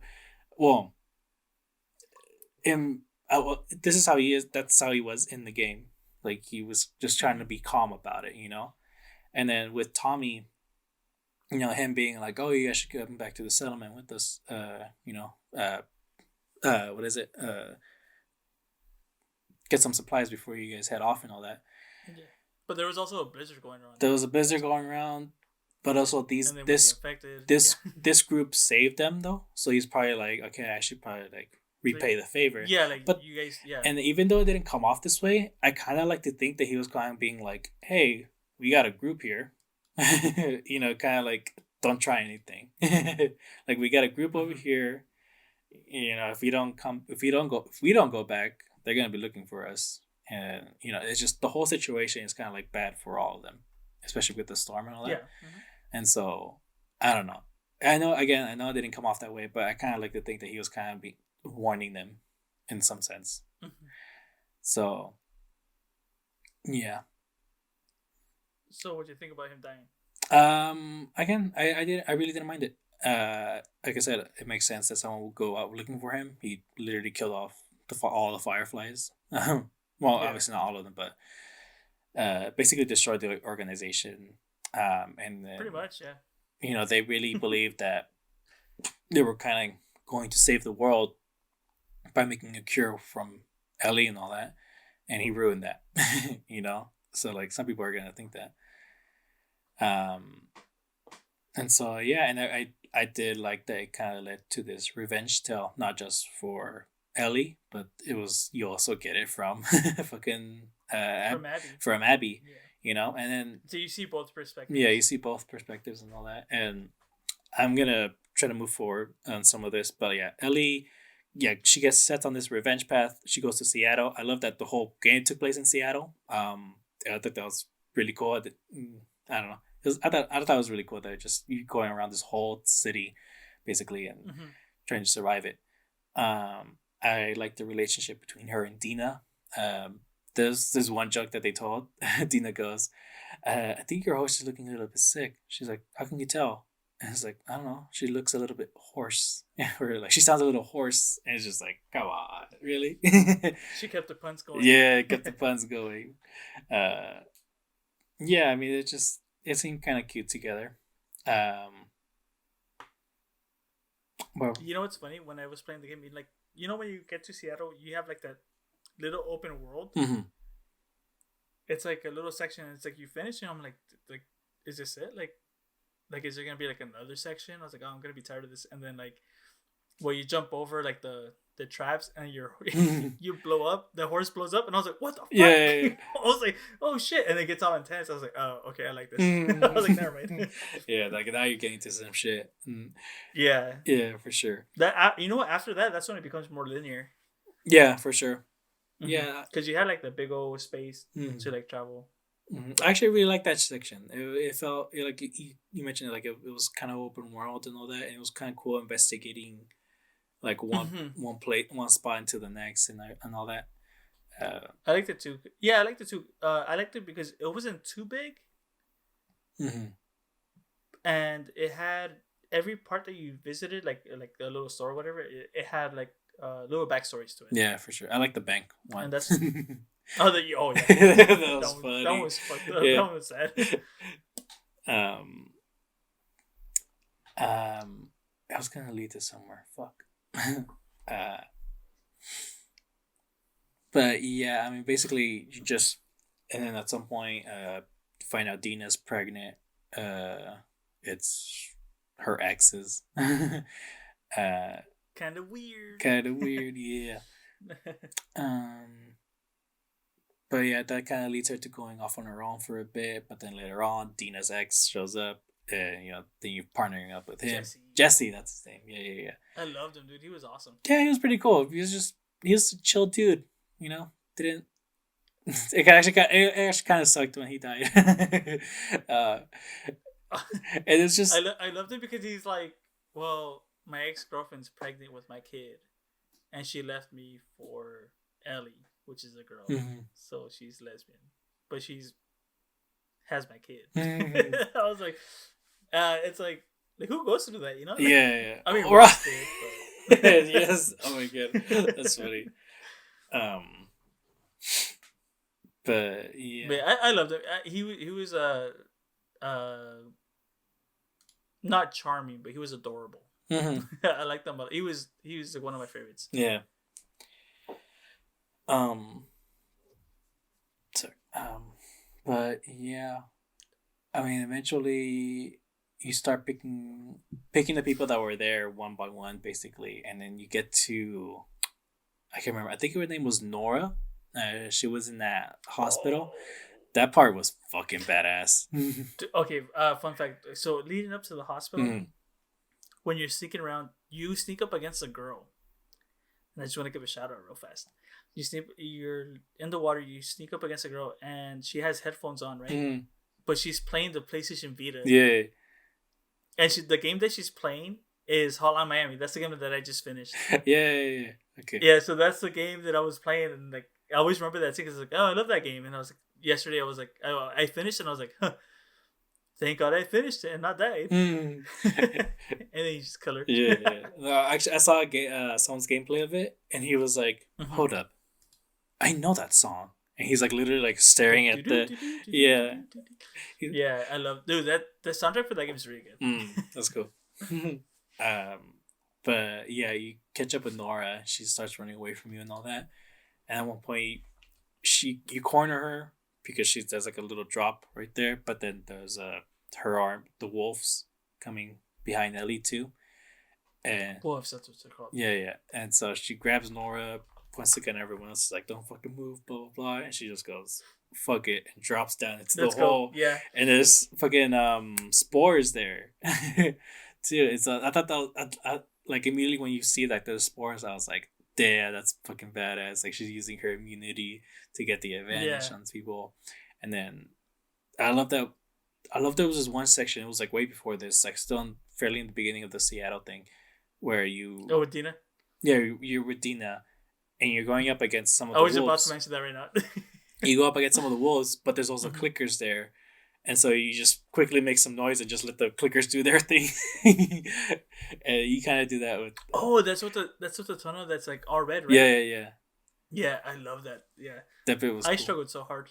Yeah, I struggled so much in that one. And I remember when I first got to that section and I was like sneaking around, and I can't remember how it hit me, but I was just kind of like, wait a minute, can I use these clickers like to my advantage? And I just throw a bottle, and immediately they're like, "Rah!" And then they start freaking out. I'm like, that's cool. Okay, I can just get out.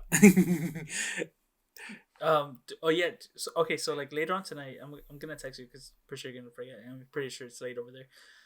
On YouTube, just look up The Last of Us kills. The Last of Us Part 2 kills, and dude, people get too good at that fucking game, and it's like, it's crazy what they do in the game, dude. Like they're like doing random kills, and it's like, what the fuck?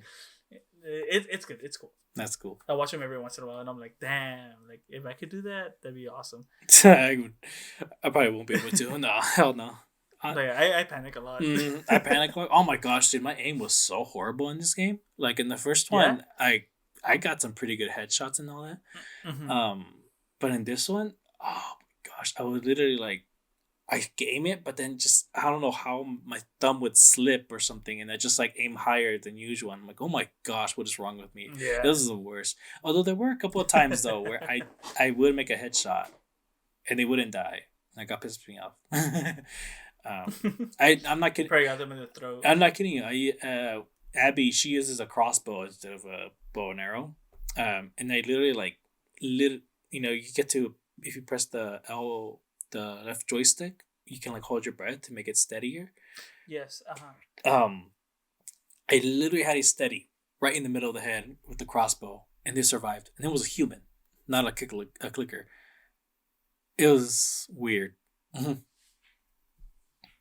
the fuck? Yeah. That's weird. But I think that only happened once. Everything else I might have missed, like hit the body. But usually it kills them in one shot. I don't know. Whatever. Where was it? Oh yeah. With Nora, it's just the whole thing was just so badass because like there was red lights going off and she's just like breathing in the spores. Nora's like, "Oh my gosh, it's you," and all that.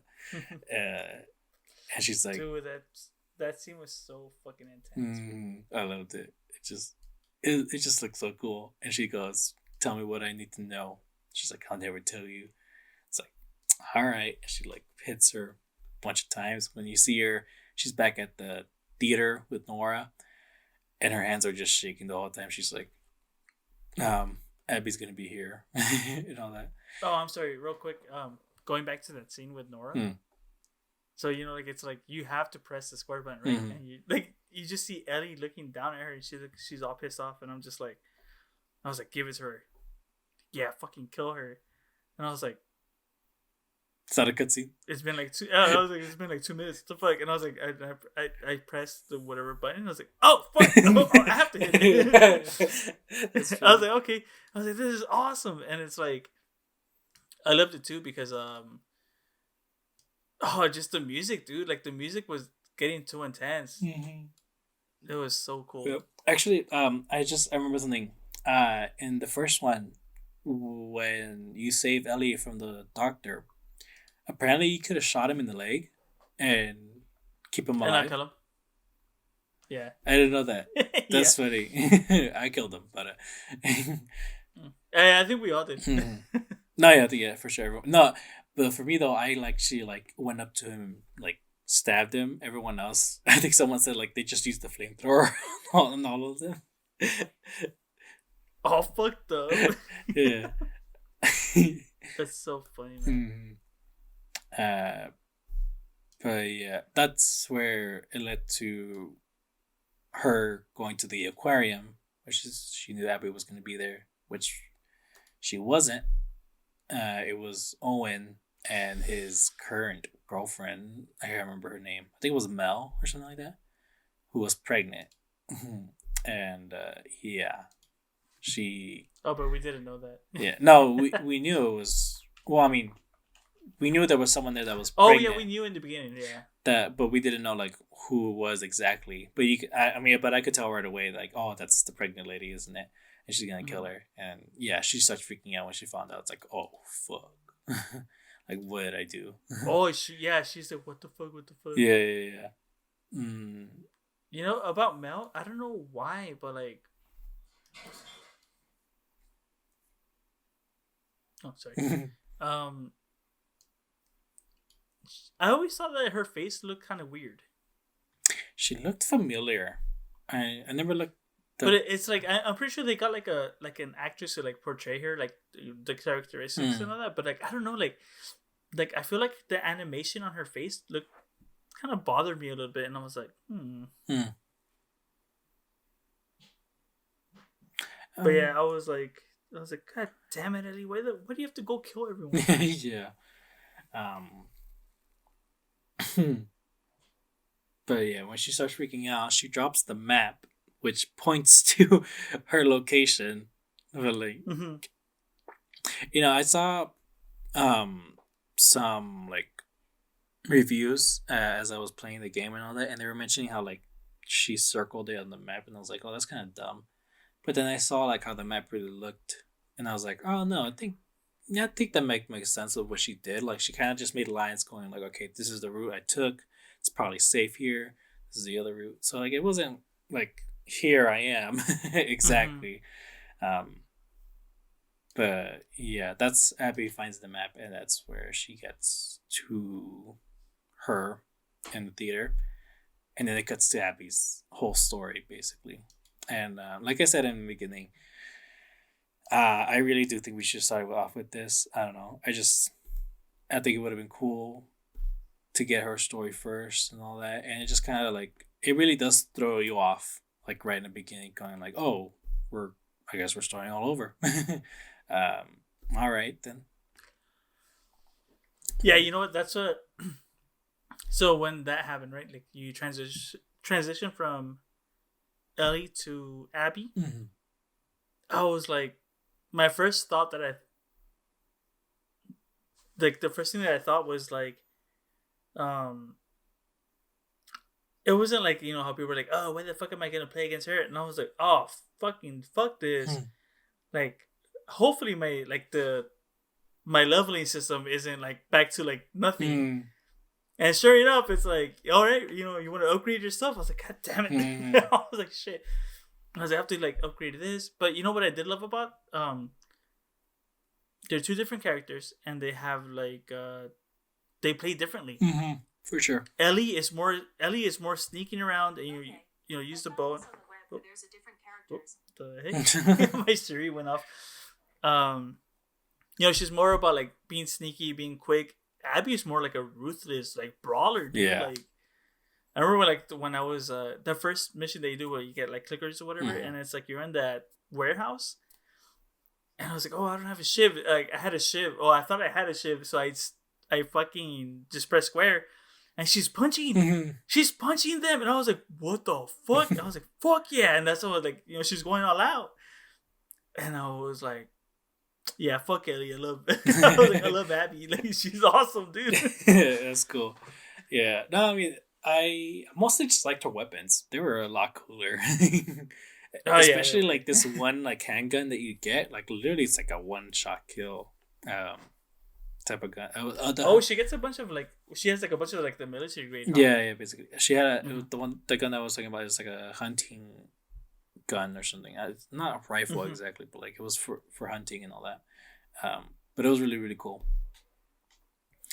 I completely forgot to mention this. We get flashbacks every once in a while during Ellie's gameplay, and I loved the one with her birthday. Do you remember? You start off like it's like 3 years ago or something like that, and her and Joel walking around through the forest, and she's like, she's trying to guess what her surprise is. And she goes, "Is it? Oh yes. Is it? Is it a dinosaur? Is it cats? Is it this and that? Blah blah blah." And then when she finally gets there, she goes, "Joel, it is a dinosaur! Oh my god!" And I didn't do this on my gameplay, but like apparently you could have climbed the dinosaur, the T-Rex. Oh yeah. Yeah. She goes, "You didn't do it?" No, I didn't do that. I didn't know I could. I thought it was. I don't know. I didn't want to. I didn't get close to that for some reason. You're just like, oh, nice. All right, let's go. Yeah, basically. But yeah, you're walking around and all that, and he keeps mentioning a movie where he like learns up like that's how his dinosaur knowledge come from. But it was Jurassic Park, clearly. Yeah. Yeah. Like the one where she goes to the Triceratops, you know, she gives off the info, walks away, and then you hear Joel. At least there's one I know. Like there's one dinosaur that I knew. But yeah, just I mean that whole part, and then I guess the second floor or something, and it's all space station stuff, NASA stuff, and she's like, "Did you know this was here?" And he's like, "Oh, you hate it. Okay, let's just go home." It's like, no. They're staying. I didn't listen to like all of, like the stories that you could like hear from them, or like you know when you press triangle. It was into someone else's gameplay. There's a lot of them. There's a lot. You can miss a whole lot of things for sure. Even in the first game. Yeah, for sure. I didn't know there was one. It was after Ellie saves Joel's life. I didn't know there was one part where she goes like, "I'm sorry, like I didn't mean to disobey you" and all that. But it's just I got worried. I completely missed that. Couldn't believe it.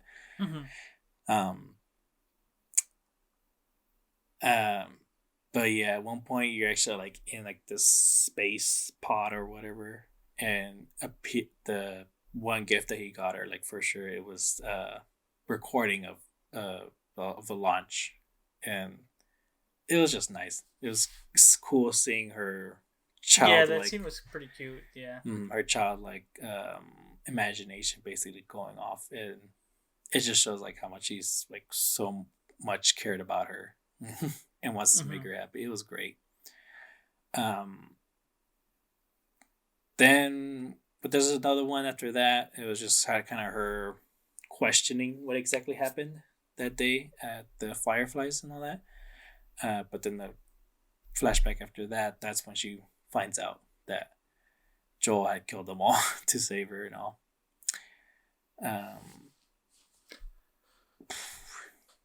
And she's all mad about it. Yeah, she's mad about it. I'll get to that actually, like later on, because I have thoughts. But yeah, Abby's story though, I did not care about her and Owen at all. You would like the relationship? Yeah, their relationship. I don't know.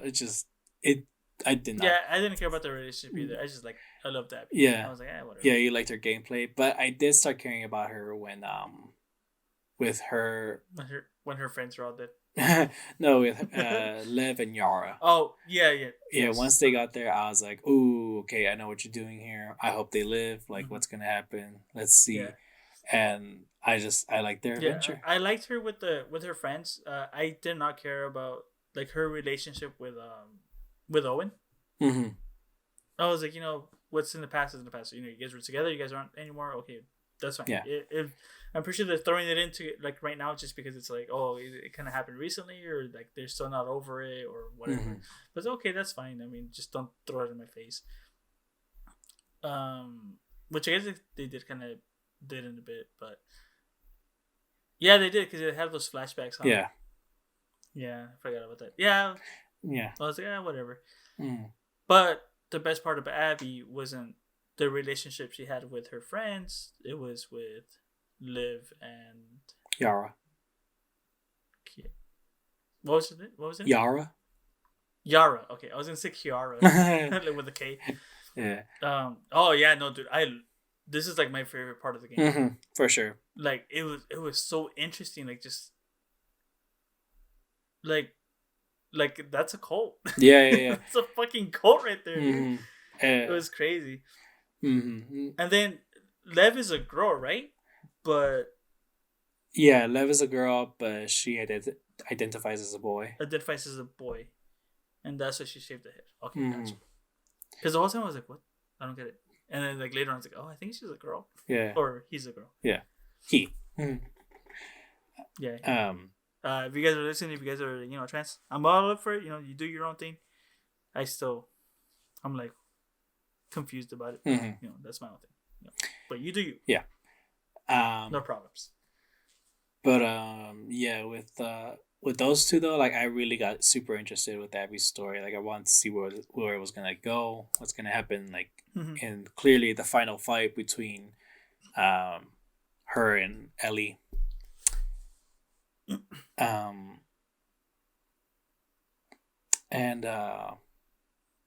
But yeah, basically we're going through like what her 3 days were like over there. I really liked Owen's like base at the aquarium. I don't know, it's a cool base. But that was that Owen? I thought it was Abby's place. No, it was Owen's. Oh no, it was Owen. Yeah, because when you're there doing the flashbacks, like you're like visiting. For sure, that's what it was. Yeah. And then, but at one, okay, so what happens with their story is Lev and Yara, they're really into their whole group and all that. That's like a religion, basically. Dude, I really thought something differently when you first see those drawings of the woman. Was may she guide you? Those things. My theory was I thought that this woman was also immune, and that she created like an entire cult around that. Like she somehow made people believe that she's a savior because she's immune to the cordyceps virus and all that, But no, that's not it. Really? Yeah, I that's legit what I thought was gonna be the story or something. And just gonna like I had like a whole entire different story going on in my mind. That's crazy because I mean, what I thought was just like, it's just another person, just like, well, follow me, and people follow her, and like she just gives off like ideas that we're doing what's best for like you and shit like that. So I was like, when I saw it, I was like, it's a fucking cult. I was like, don't fall for it, guys. Yeah. But that's crazy. I never really thought about it like that. What was her name? The Prophet, right? Yeah, that's basically what they called her. Yeah. So when we see Yara though, she gets her arm broken, and did it look fucked up later on. Oh, dude. Hey, by the way, that scene, that whole scene with Abby getting caught, and when Lev and Yara save her, intense, dude. Mm-hmm. For sure. Intense. Yeah. But at some point, oh my gosh, yeah. So Yara's arm is all fucked up. She takes her to Owen's place, and Mel happens to be there, and they're like and Mel says that she's gonna have to chop it off, but she didn't have the equipment for it, and so Abby was like, "I'll get it. It's fine. I can find it back at the hospital, the Wolves base, and all that." You're making through all these buildings that Lev shows you around. You're sneaking around and shit. But when you make it to the hospital, you go underground, and there is a monster there. You know it's crazy. You know it's something big. You just don't know what it is. Do you know what they call him? The Rat King. Yeah, okay, you know that. Yeah. It's funny because like when I finished the game, I was like, "Damn, that was crazy." And my brother was like, "What do you think about the Rat King?" And I was like, "The fuck is that?" He's like when you're playing with Abby, when you do that boss fight. And I was like, "Oh, they gave him that name?" He's like, "Yeah, look it up online." And I was like, that's dumb, but that's cool. But yeah, and so it's just this monster all combined with different people and all that. And at one point, that's crazy, dude. And at one point, one of them actually splits off from it and all that, and it's just that was fucking scary, dude. I hated the part. Oh my god, when yeah, I hated it. You know it's out, and you're literally you don't have a choice really, but you're following the trail that it created and all that, and you're in this garage. And I'm just waiting for it. I'm like, oh god, where are you? You just looking around everywhere, where are you? Where are you? Where are you? And when it finally shows up, you just run. That's all you could do really at first. You try to run. I'm trying to get all the bullets that are around and shit. And luckily by then I've been able to upgrade the shotgun, the shotgun shells. You know, it's I just with the fire. Yeah. And all that. Yeah. And so I kept using. I think I used all my bullets honestly. The shotgun. Do the same. The rifles and all that. I just kept using it. I don't think I used the pipe bomb at all on it. But yeah, that was really cool boss fight. The first thing I tried doing was punch it. No way! Oh, and I died. So you're trying to go up against Big Bad Abby. I did the first swing, boom, died. Yeah. I was like, oh crap. Okay. There was at one point I got cornered and I had to go back and go to a hallway, but the thing was right in front of it, where right in front of my turn, and it just went fuck it. I run and it just bumps me and I get killed instantly. I'm like, god damn it. But yeah, that was insane. I love the whole hospital thing because it's if you read the backstory, it's this hospital fell day one. Mm-hmm. So it's you hear about the soldiers talking about this patient is it's getting out of hand. If it happens again, I don't know what the fuck we're gonna do. And then I think later on it's he bit me, but it should be fine. And it's no, you're not fine, bro. You're gonna die. But yeah. Basically, the story for that is just those monsters have been there since day one for 20-something years. So fuck, I hope they do that in the show. It would be so cool. Can you imagine? Oh man. Well, I mean, they did the bloaters. They have to do the Rat King. The thing though is that they only did one bloater, and so I don't know what they're gonna do with the Rat King. Well, I mean, the bloater came out in the game, in the first part. He came out in the high school. Yeah. So he was a boss fight there, but then there's 2 more that come out. That should be coming out the next episode, which is when Ellie meets up with the other group when Joel's recovering still. Really? So I really doubt it's gonna happen, but you never know. Yeah. I mean, who knows? I don't know. I think they're gonna do something different, so we'll see. It's okay. That scene was awesome. Yeah, but once Yara is all better, her and Lev have an argument about Lev wants to go back. Oh no, Yara wants to leave with Owen because Owen was go because with Owen apparently. Owen wants to leave in the boat. Yeah, he wants to leave in the boat because something happened between his group with the wolves and all that. Apparently, I think it was some old man. I think that he was facing off, and just a part of him just could not kill him.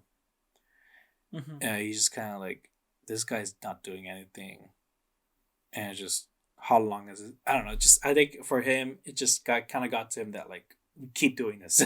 We're just fighting Yeah. all the time. Well, I mean, with him, it was like, I mean, he's the group that Abby was with. I mean, they were all fireflies. Mm-hmm.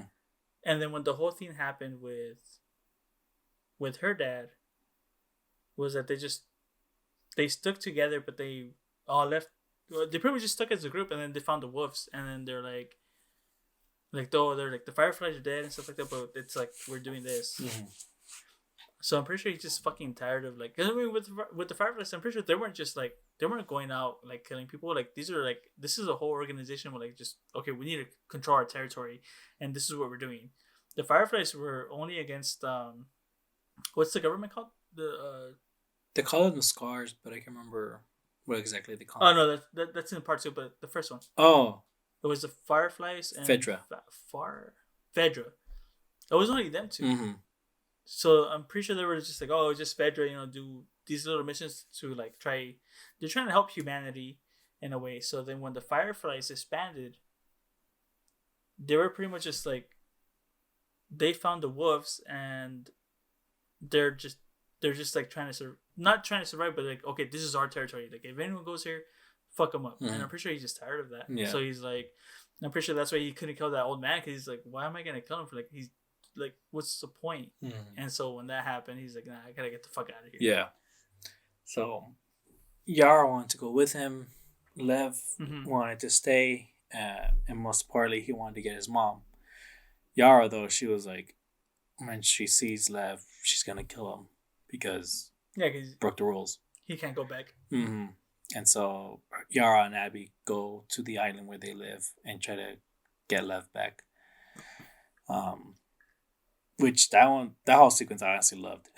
I really like facing all the scars and everything.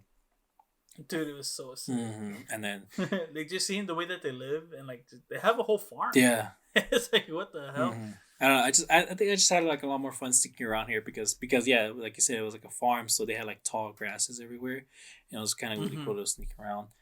I think in that moment, what did I get? I can't remember. Is that where you get the crossbow? I don't think so. No, I think you get it before. Oh, dude, I don't remember. No, before. I remember now. You get it in some like ship or something, so it wasn't there. But I don't know. I kept using the crossbow for that. Ship. Yeah. But at some point, yeah, you find Lev and he killed his mom because she was trying to kill him, sadly. Yeah.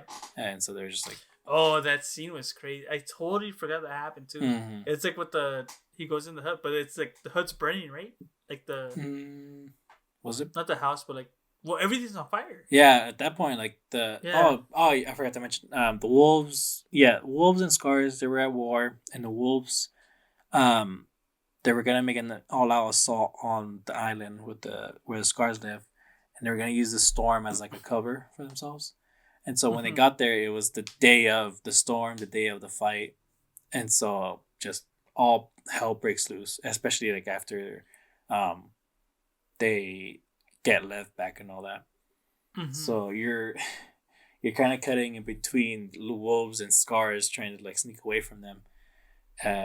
Sadly, though, at one point, one of them catches up to you and kills Yara, and she just dies right there. Well, actually, no, Yara, fucking badass. She gets shot, in the gut. That's when a bunch of other wolves come in, and so is the leader. And he's just kind of like, Abby, the fuck are you doing? It's like, why are you protecting? Oh yeah. And she's telling him to get the fuck off, and everything. And that dude and the leader, like, he was about to shoot Abby. Fucking Yara just like she shoots. She was still alive, so she shoots the leader and all that. And the rest of the other wolves that were there, they fucking just put all their bullets into her. It was fucked up, but I was kind of like, damn, Yara, that was pretty badass. That was cool. I mean, she knew she was dying because her arm didn't get chopped off. Oh, it did get chopped off. Yeah, it got chopped off. I mean, she got shot in the gut, so like she was done. So she just did that.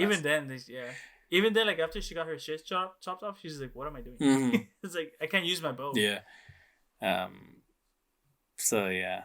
So but Abby uses that opportunity to get love and get the fuck out. And after that, though, they were, it was in that moment that they were kind of like, it's just you and me now. Like, we gotta work together. And it's, I don't know.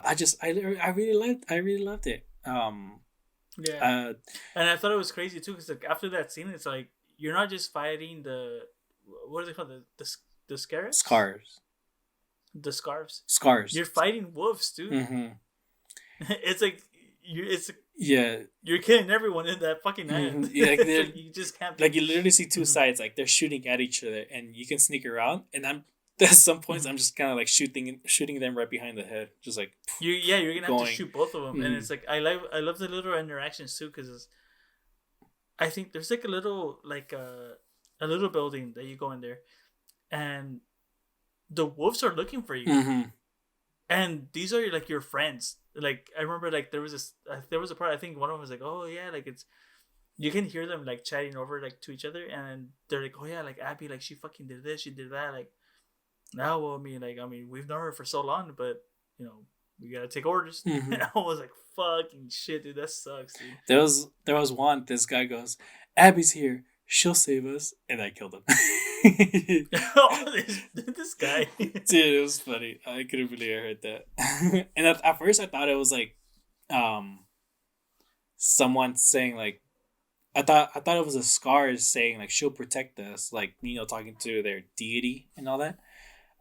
But I got killed off, and so I had to like redo it. And no, I found out like no, it was a guy on the wolf side going, "Abby's here. She'll save us, or she'll protect us," and all that. Oh my god! It was so funny. And you're like, you thought, yeah, bitch, you thought. Shoot him right in the face. You're an asshole. Right in the face. Yeah. At one point, you find a horse, and this part it's really really cool. You just get on the horse. You're riding.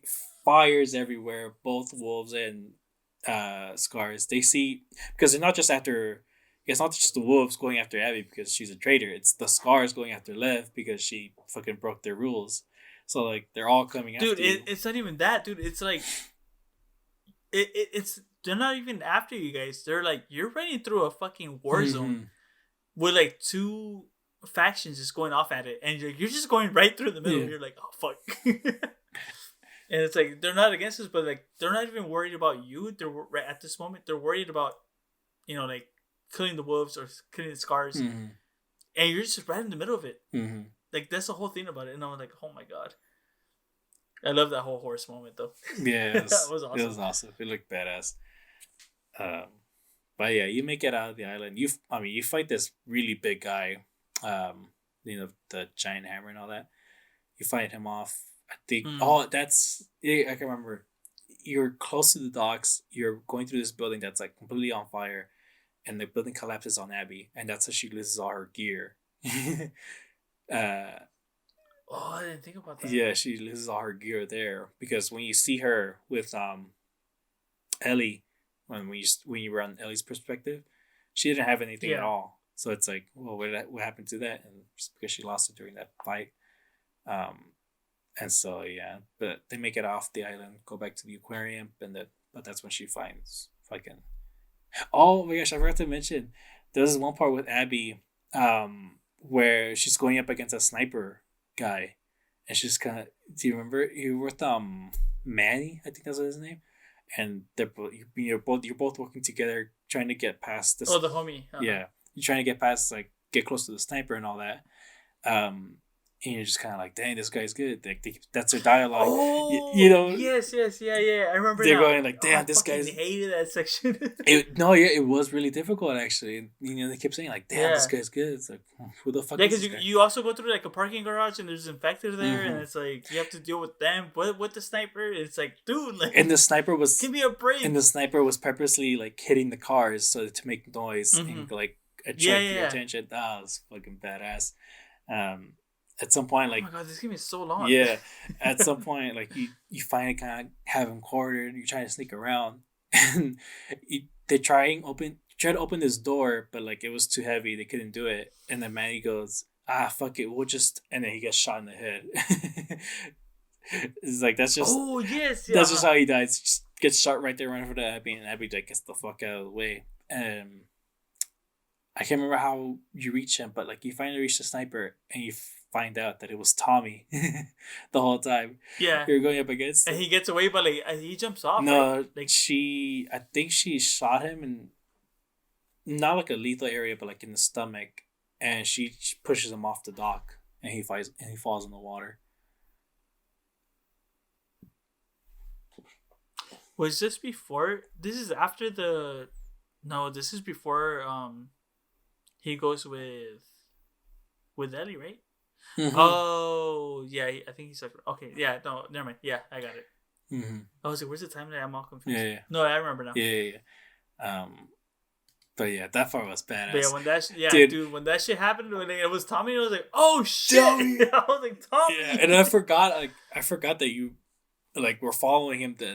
Ellie was like following him the whole time. You know he was causing all this fucking chaos and shit. And so like it never occurred to me like that sniper is Tommy and all that. Dude, same. Oh my gosh, that was badass. At that point, I was like, oh, it's a fucking scar. Mm-hmm. Yeah, same. I thought it was a scar too. Yeah. Yeah. So then that's when you have that like your final and your I guess final fight it's with Ellie against Ellie, and she's fucking badass. Like she's using all the tools that you got, and she used the mine at some point and all that. Dude, my fight though, as cool as she was, it was fucking funny for me because there's bottles around and you can use them to like either distract Ellie or you can try to like hit her. The first 2 times I tried hitting her with the bottle, she dodged them. And so I was like, okay, I don't think the bottles are gonna work at all. I think she's gonna keep dodging. I thought that was the mechanic, that she's just gonna keep dodging it. And at one point I throw the bottle to make some noise, but Ellie literally walked right into my throw and she gets hit. And that could have been my chance to hit her, but I was so shocked by that. I find it so funny that you're like, oh, it worked. Yeah, and I was like, wait, what? And I just stood there. And she was like back to the doorway. She freaking killed me, but it was so funny. It was funny. But yeah, Ellie was a badass, but Abby kicked her ass in the end, and she's just and Dina saves her. Abby was about to kill Dina, but she's like, "No, please, that's my friend. Like, she has nothing to do with this. She's pregnant." And she was like, "Oh, that's perfect. Like, you just killed my pregnant friend. I mean, yeah." But Lev shows up right at that moment. It's like, "No, come on, really?"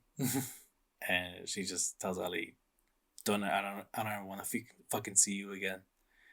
And they leave. You missed since you're at this part already. You missed the best part about.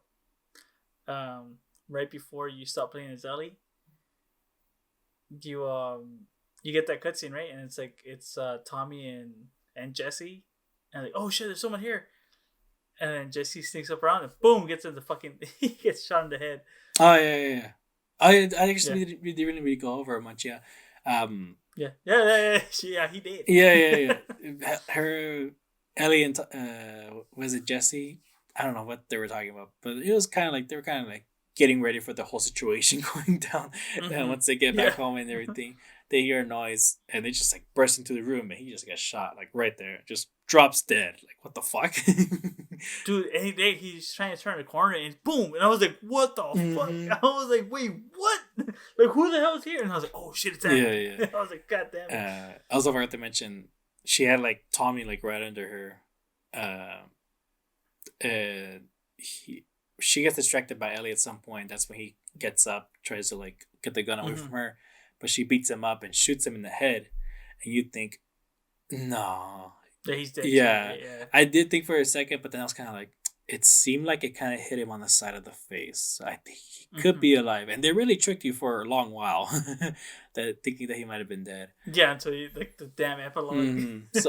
So basically after that, months passed, probably like a year maybe passed by, because Dina and Ellie are living together in some little farm, and the baby's been born. Oh, the baby's called JJ, which I'm pretty sure they wanted both Jesse and Joel.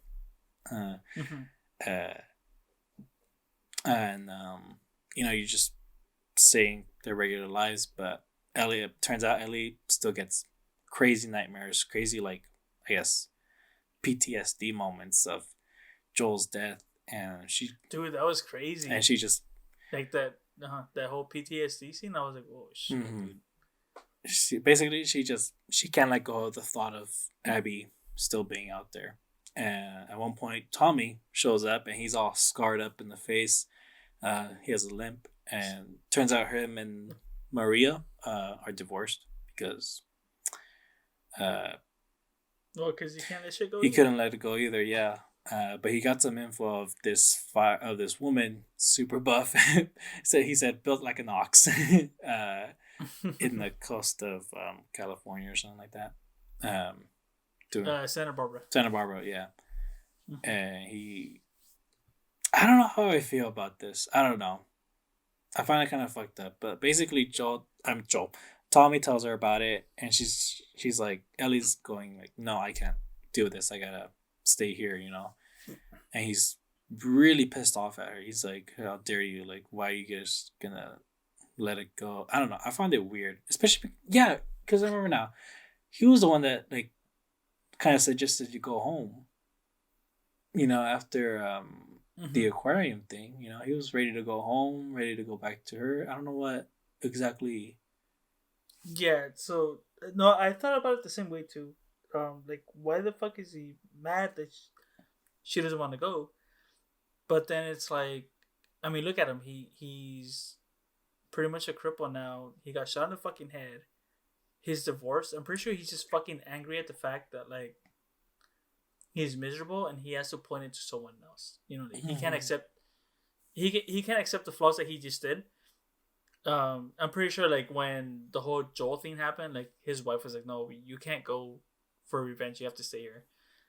And just look at the life that he has now. You know, it's I'm pretty sure he's just directing his hate towards his decisions towards Abby, and I'm pretty sure it's still like revenge. So it's like, okay, might as well do this shit.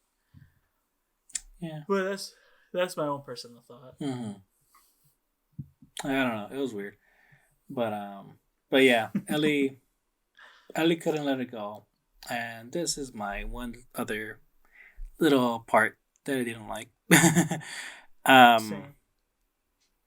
So I really wish they would have added a line. Well, okay. Some people were bothered by the fact that Joel didn't really like try to defend himself much when Ellie found out about what he did, because you know, like he could have he could have told her like, I did it to protect you and all that, but he also could have said though, like, hey, the Fireflies didn't really give you much of a choice either. You know, they literally just like had you knocked up the whole entire time. They were gonna kill you like without you ever even knowing. I don't know. Like, you really could have tried to defend yourself or something. And then with Ellie being mad at him, I think it's kind of understandable why she would be mad at him, because again, she either, even though the Fires didn't give her much of a choice, neither did Joel, but also like even if the Fireflies did give her a choice, I think she would have liked to have given her life to make a cure for everyone and all that.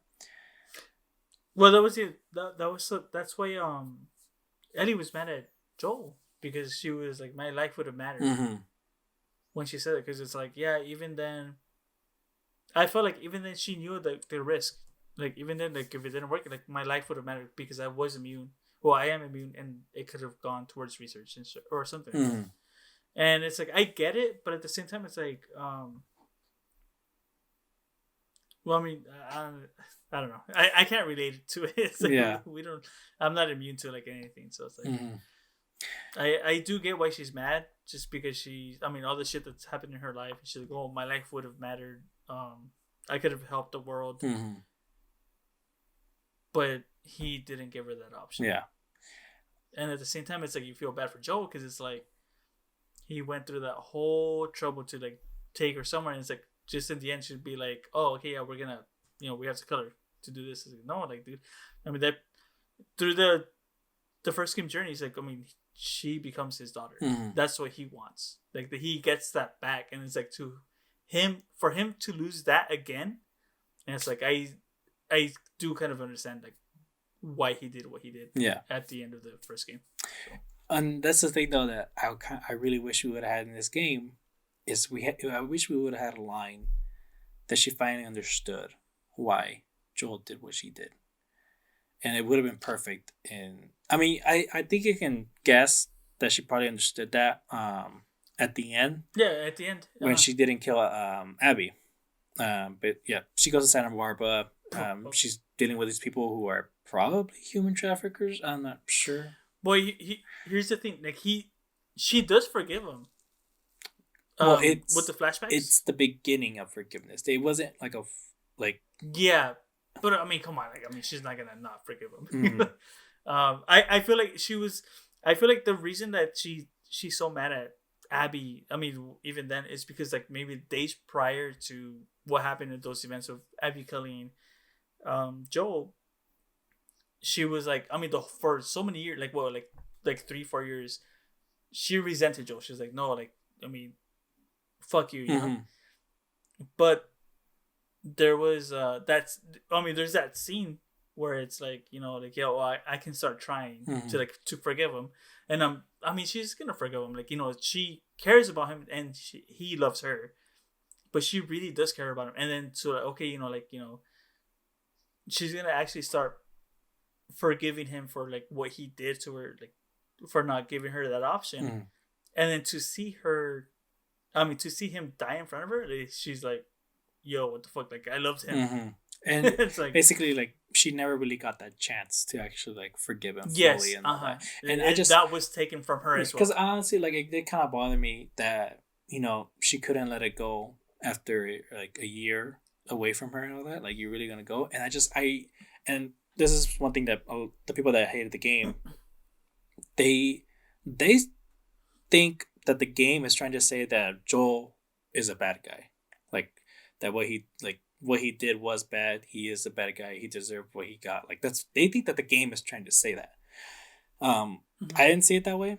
One example that they think that is with Abby's flashback. You know, you see her and her dad. They save a zebra and all that, and that's the game trying to say, like, oh, see, the dad was a good guy. Therefore, what Joel did was bad. I didn't see it that way. I thought it was just, hey, this guy is a good dad. He's a good guy. This is why Abby wants to go on the revenge path. Like, that's all I saw. I didn't see it as like, oh my god, Joel killed a good guy and all that, blah blah blah. It's like, no. Like, every single thing that these characters do is bad. You know, whether it's Joel killing all the fireflies. It's to their best intentions. Yeah. Like, even with Abby's dad, like, he didn't want to do it. He didn't want to kill Ellie, like, but it's like, for the sake of humanity, it's like, you gotta make sacrifices. Yeah.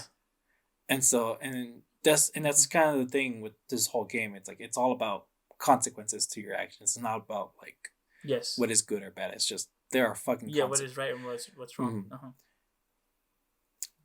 And so I really wish that in that moment where Ellie and Dina are talking, and she's like, I really wish Dina would have been like, why is it so important for you to like go after her? And I wish she would have said, she would have just said, because I finally understand. Like, she finally understood why Joel did what he did, and her raising a child of her own is like kind of making it worse, because she's kind of like, I would do anything for this baby right here, you know?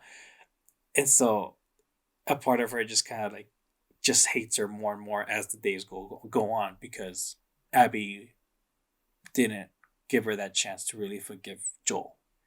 And if that line would have been added in at that moment, I would have really loved this game. But they didn't.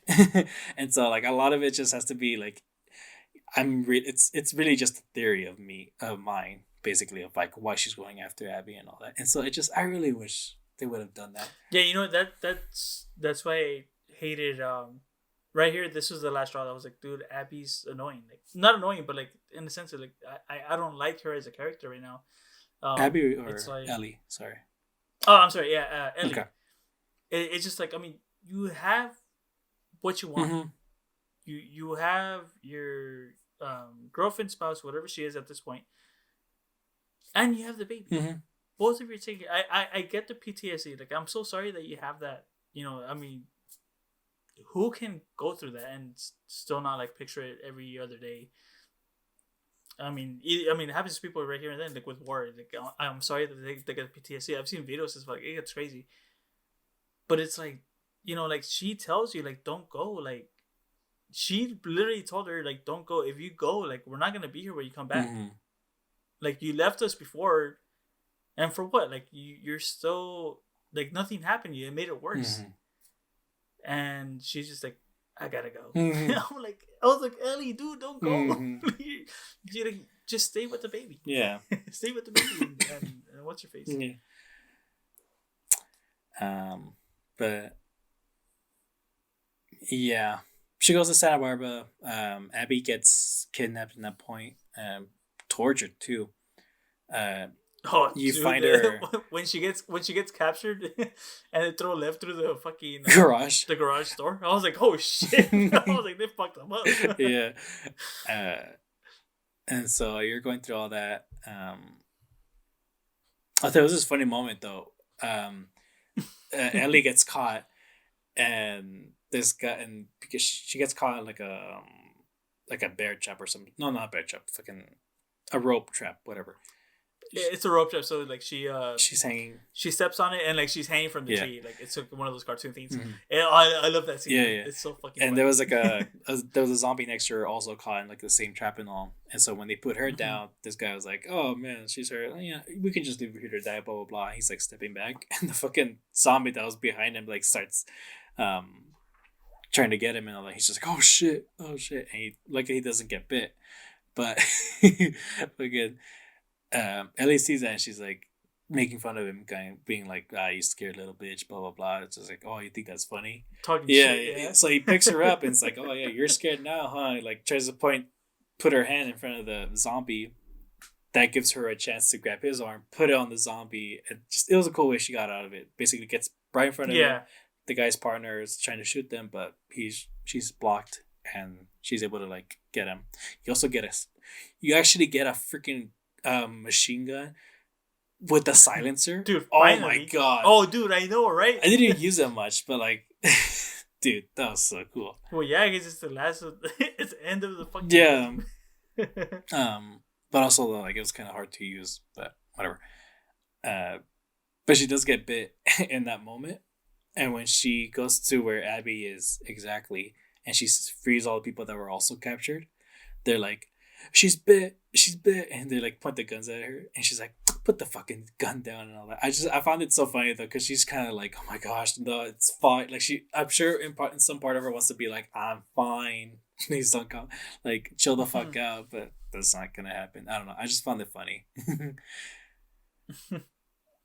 Yeah, that whole scene was like pretty funny. But yeah, that final fight between the two, I don't know if I was just doing something wrong, but it kind of went on a bit too long. Because like you really had to you constantly had to like dodge and dude. Okay, so like I found this out like kind of late, but when who tackles who? Abby tackles Ellie, right?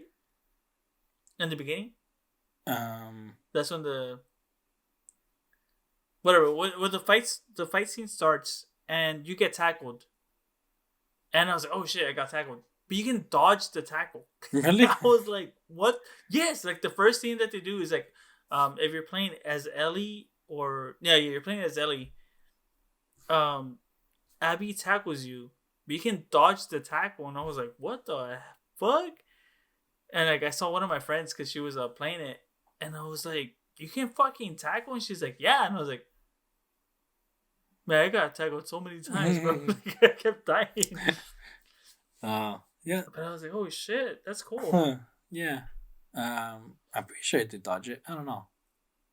I think it's understandable why you got tackled the first one, because you probably thought it was still a cutscene or something. I don't know. Yes, yeah. That's what I was like, oh shit. Oh, yeah. But yeah, I mean, I really like the situation that they were at. They were both at their weakest, and they were just kind of like, fine, let's get this done. Whatever. Yeah, dude, and Abby's not looking like all buff. She's like scrawny. Yeah, I found that kind of weird because I'm pretty sure she was still buff when you see. No, she was, but I mean, whatever they did to her, like deprived her of food or whatever. I guess yeah, maybe she better. She's still fit, but she's not as big as she was. Mm. That's the thing. Okay, yeah, I guess some time would have passed. Mm-hmm. Okay, yeah. Okay, yeah. You're like, I like it now. Yeah. I don't know why I thought like the same day she got kidnapped is the same day Ellie shows up, but no, that would. Oh no, she was there for a while, dude. Like, Okay, that's my bad. her and Liv were like, they were there for a good while. Hmm. It's not like a day or two. It's probably like a couple months. Okay. I mean, a couple of months doesn't sound like too bad, but it's like, I mean, if you're being tortured and all that, it's like it makes a big difference. Yeah. Okay, that's true. No, I didn't think of that. But basically, yeah, they have their fight in the ocean. Ellie gets her go because she's.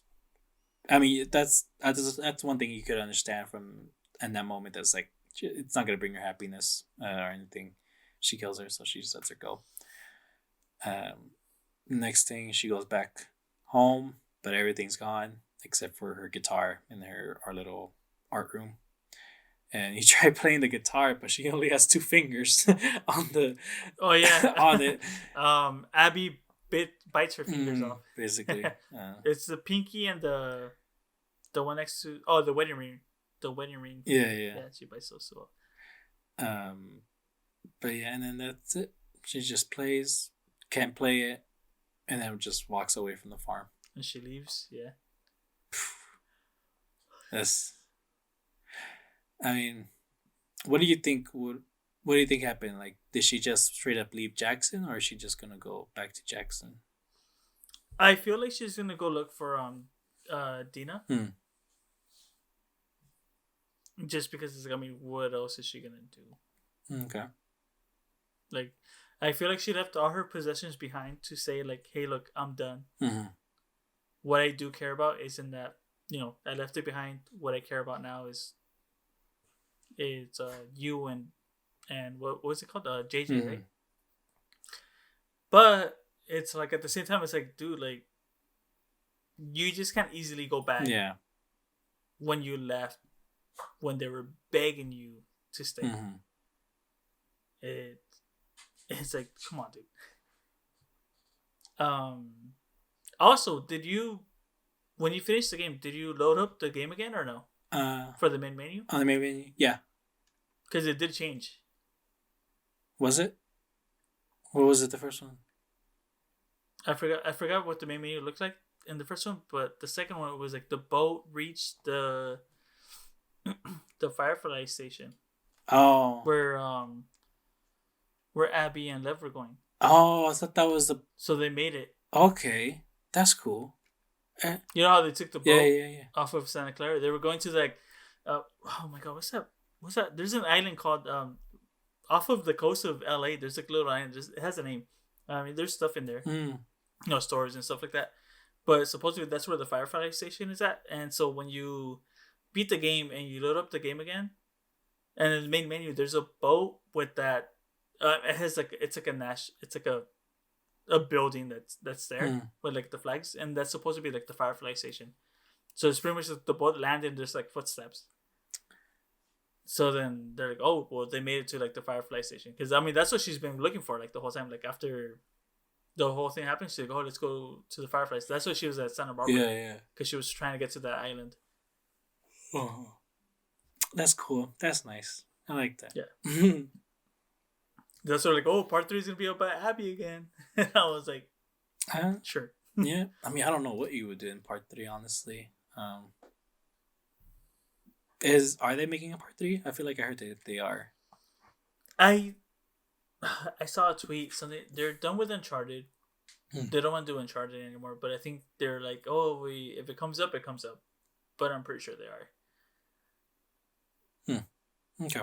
I just kind of hope that they finish it. I was like, just with those 2 parts, that's good. That's cool. Yeah. I'm okay with these 2. I don't want anything else. Like, I want them to do something else. Yeah, that'd be cool. Um, but yeah, I mean, yeah, just my thoughts again. I enjoyed the game. There was just some story stuff that I really wish they would have taken a risk at making some changes, So I don't hate it. I'm not like those other people. That's like this is the worst video game ever. Or this is the worst sequel ever. Or whatever. Blah blah blah. I didn't. I didn't have like the exact same. Uh,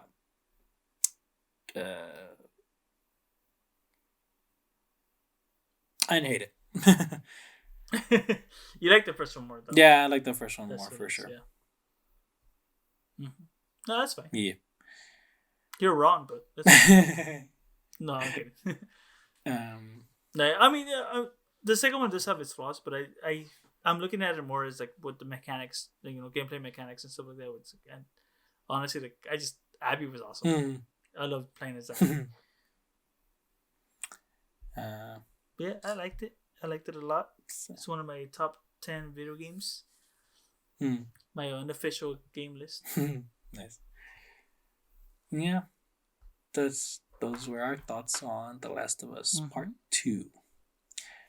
That was it. I hope y'all enjoyed it. Next one, like I said, it's just gonna be our review of the first season of Last of Us. So we're excited. 2 weeks from now. 2 weeks from now, yeah.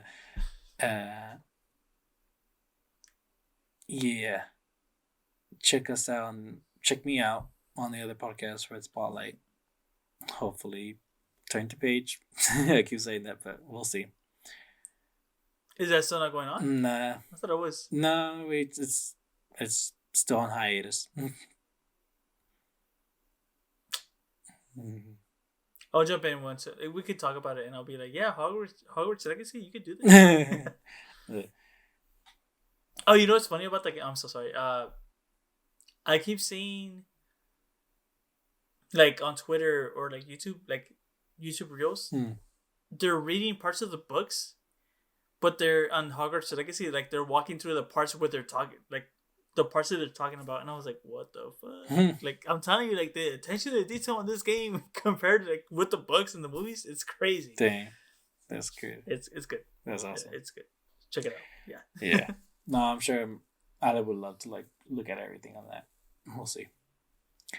Yeah, that's what I was like when you guys were here. I was like, we need to play it. We just didn't have the time. Yeah. Yes. Thank you all for listening. You're also gonna hear not only will you hear our opening, but an ending song to this. An outro. That's what it is. Again, thank you to Kyle for that. So hope you all enjoy it. Bye bye. Thanks, guys. Bye.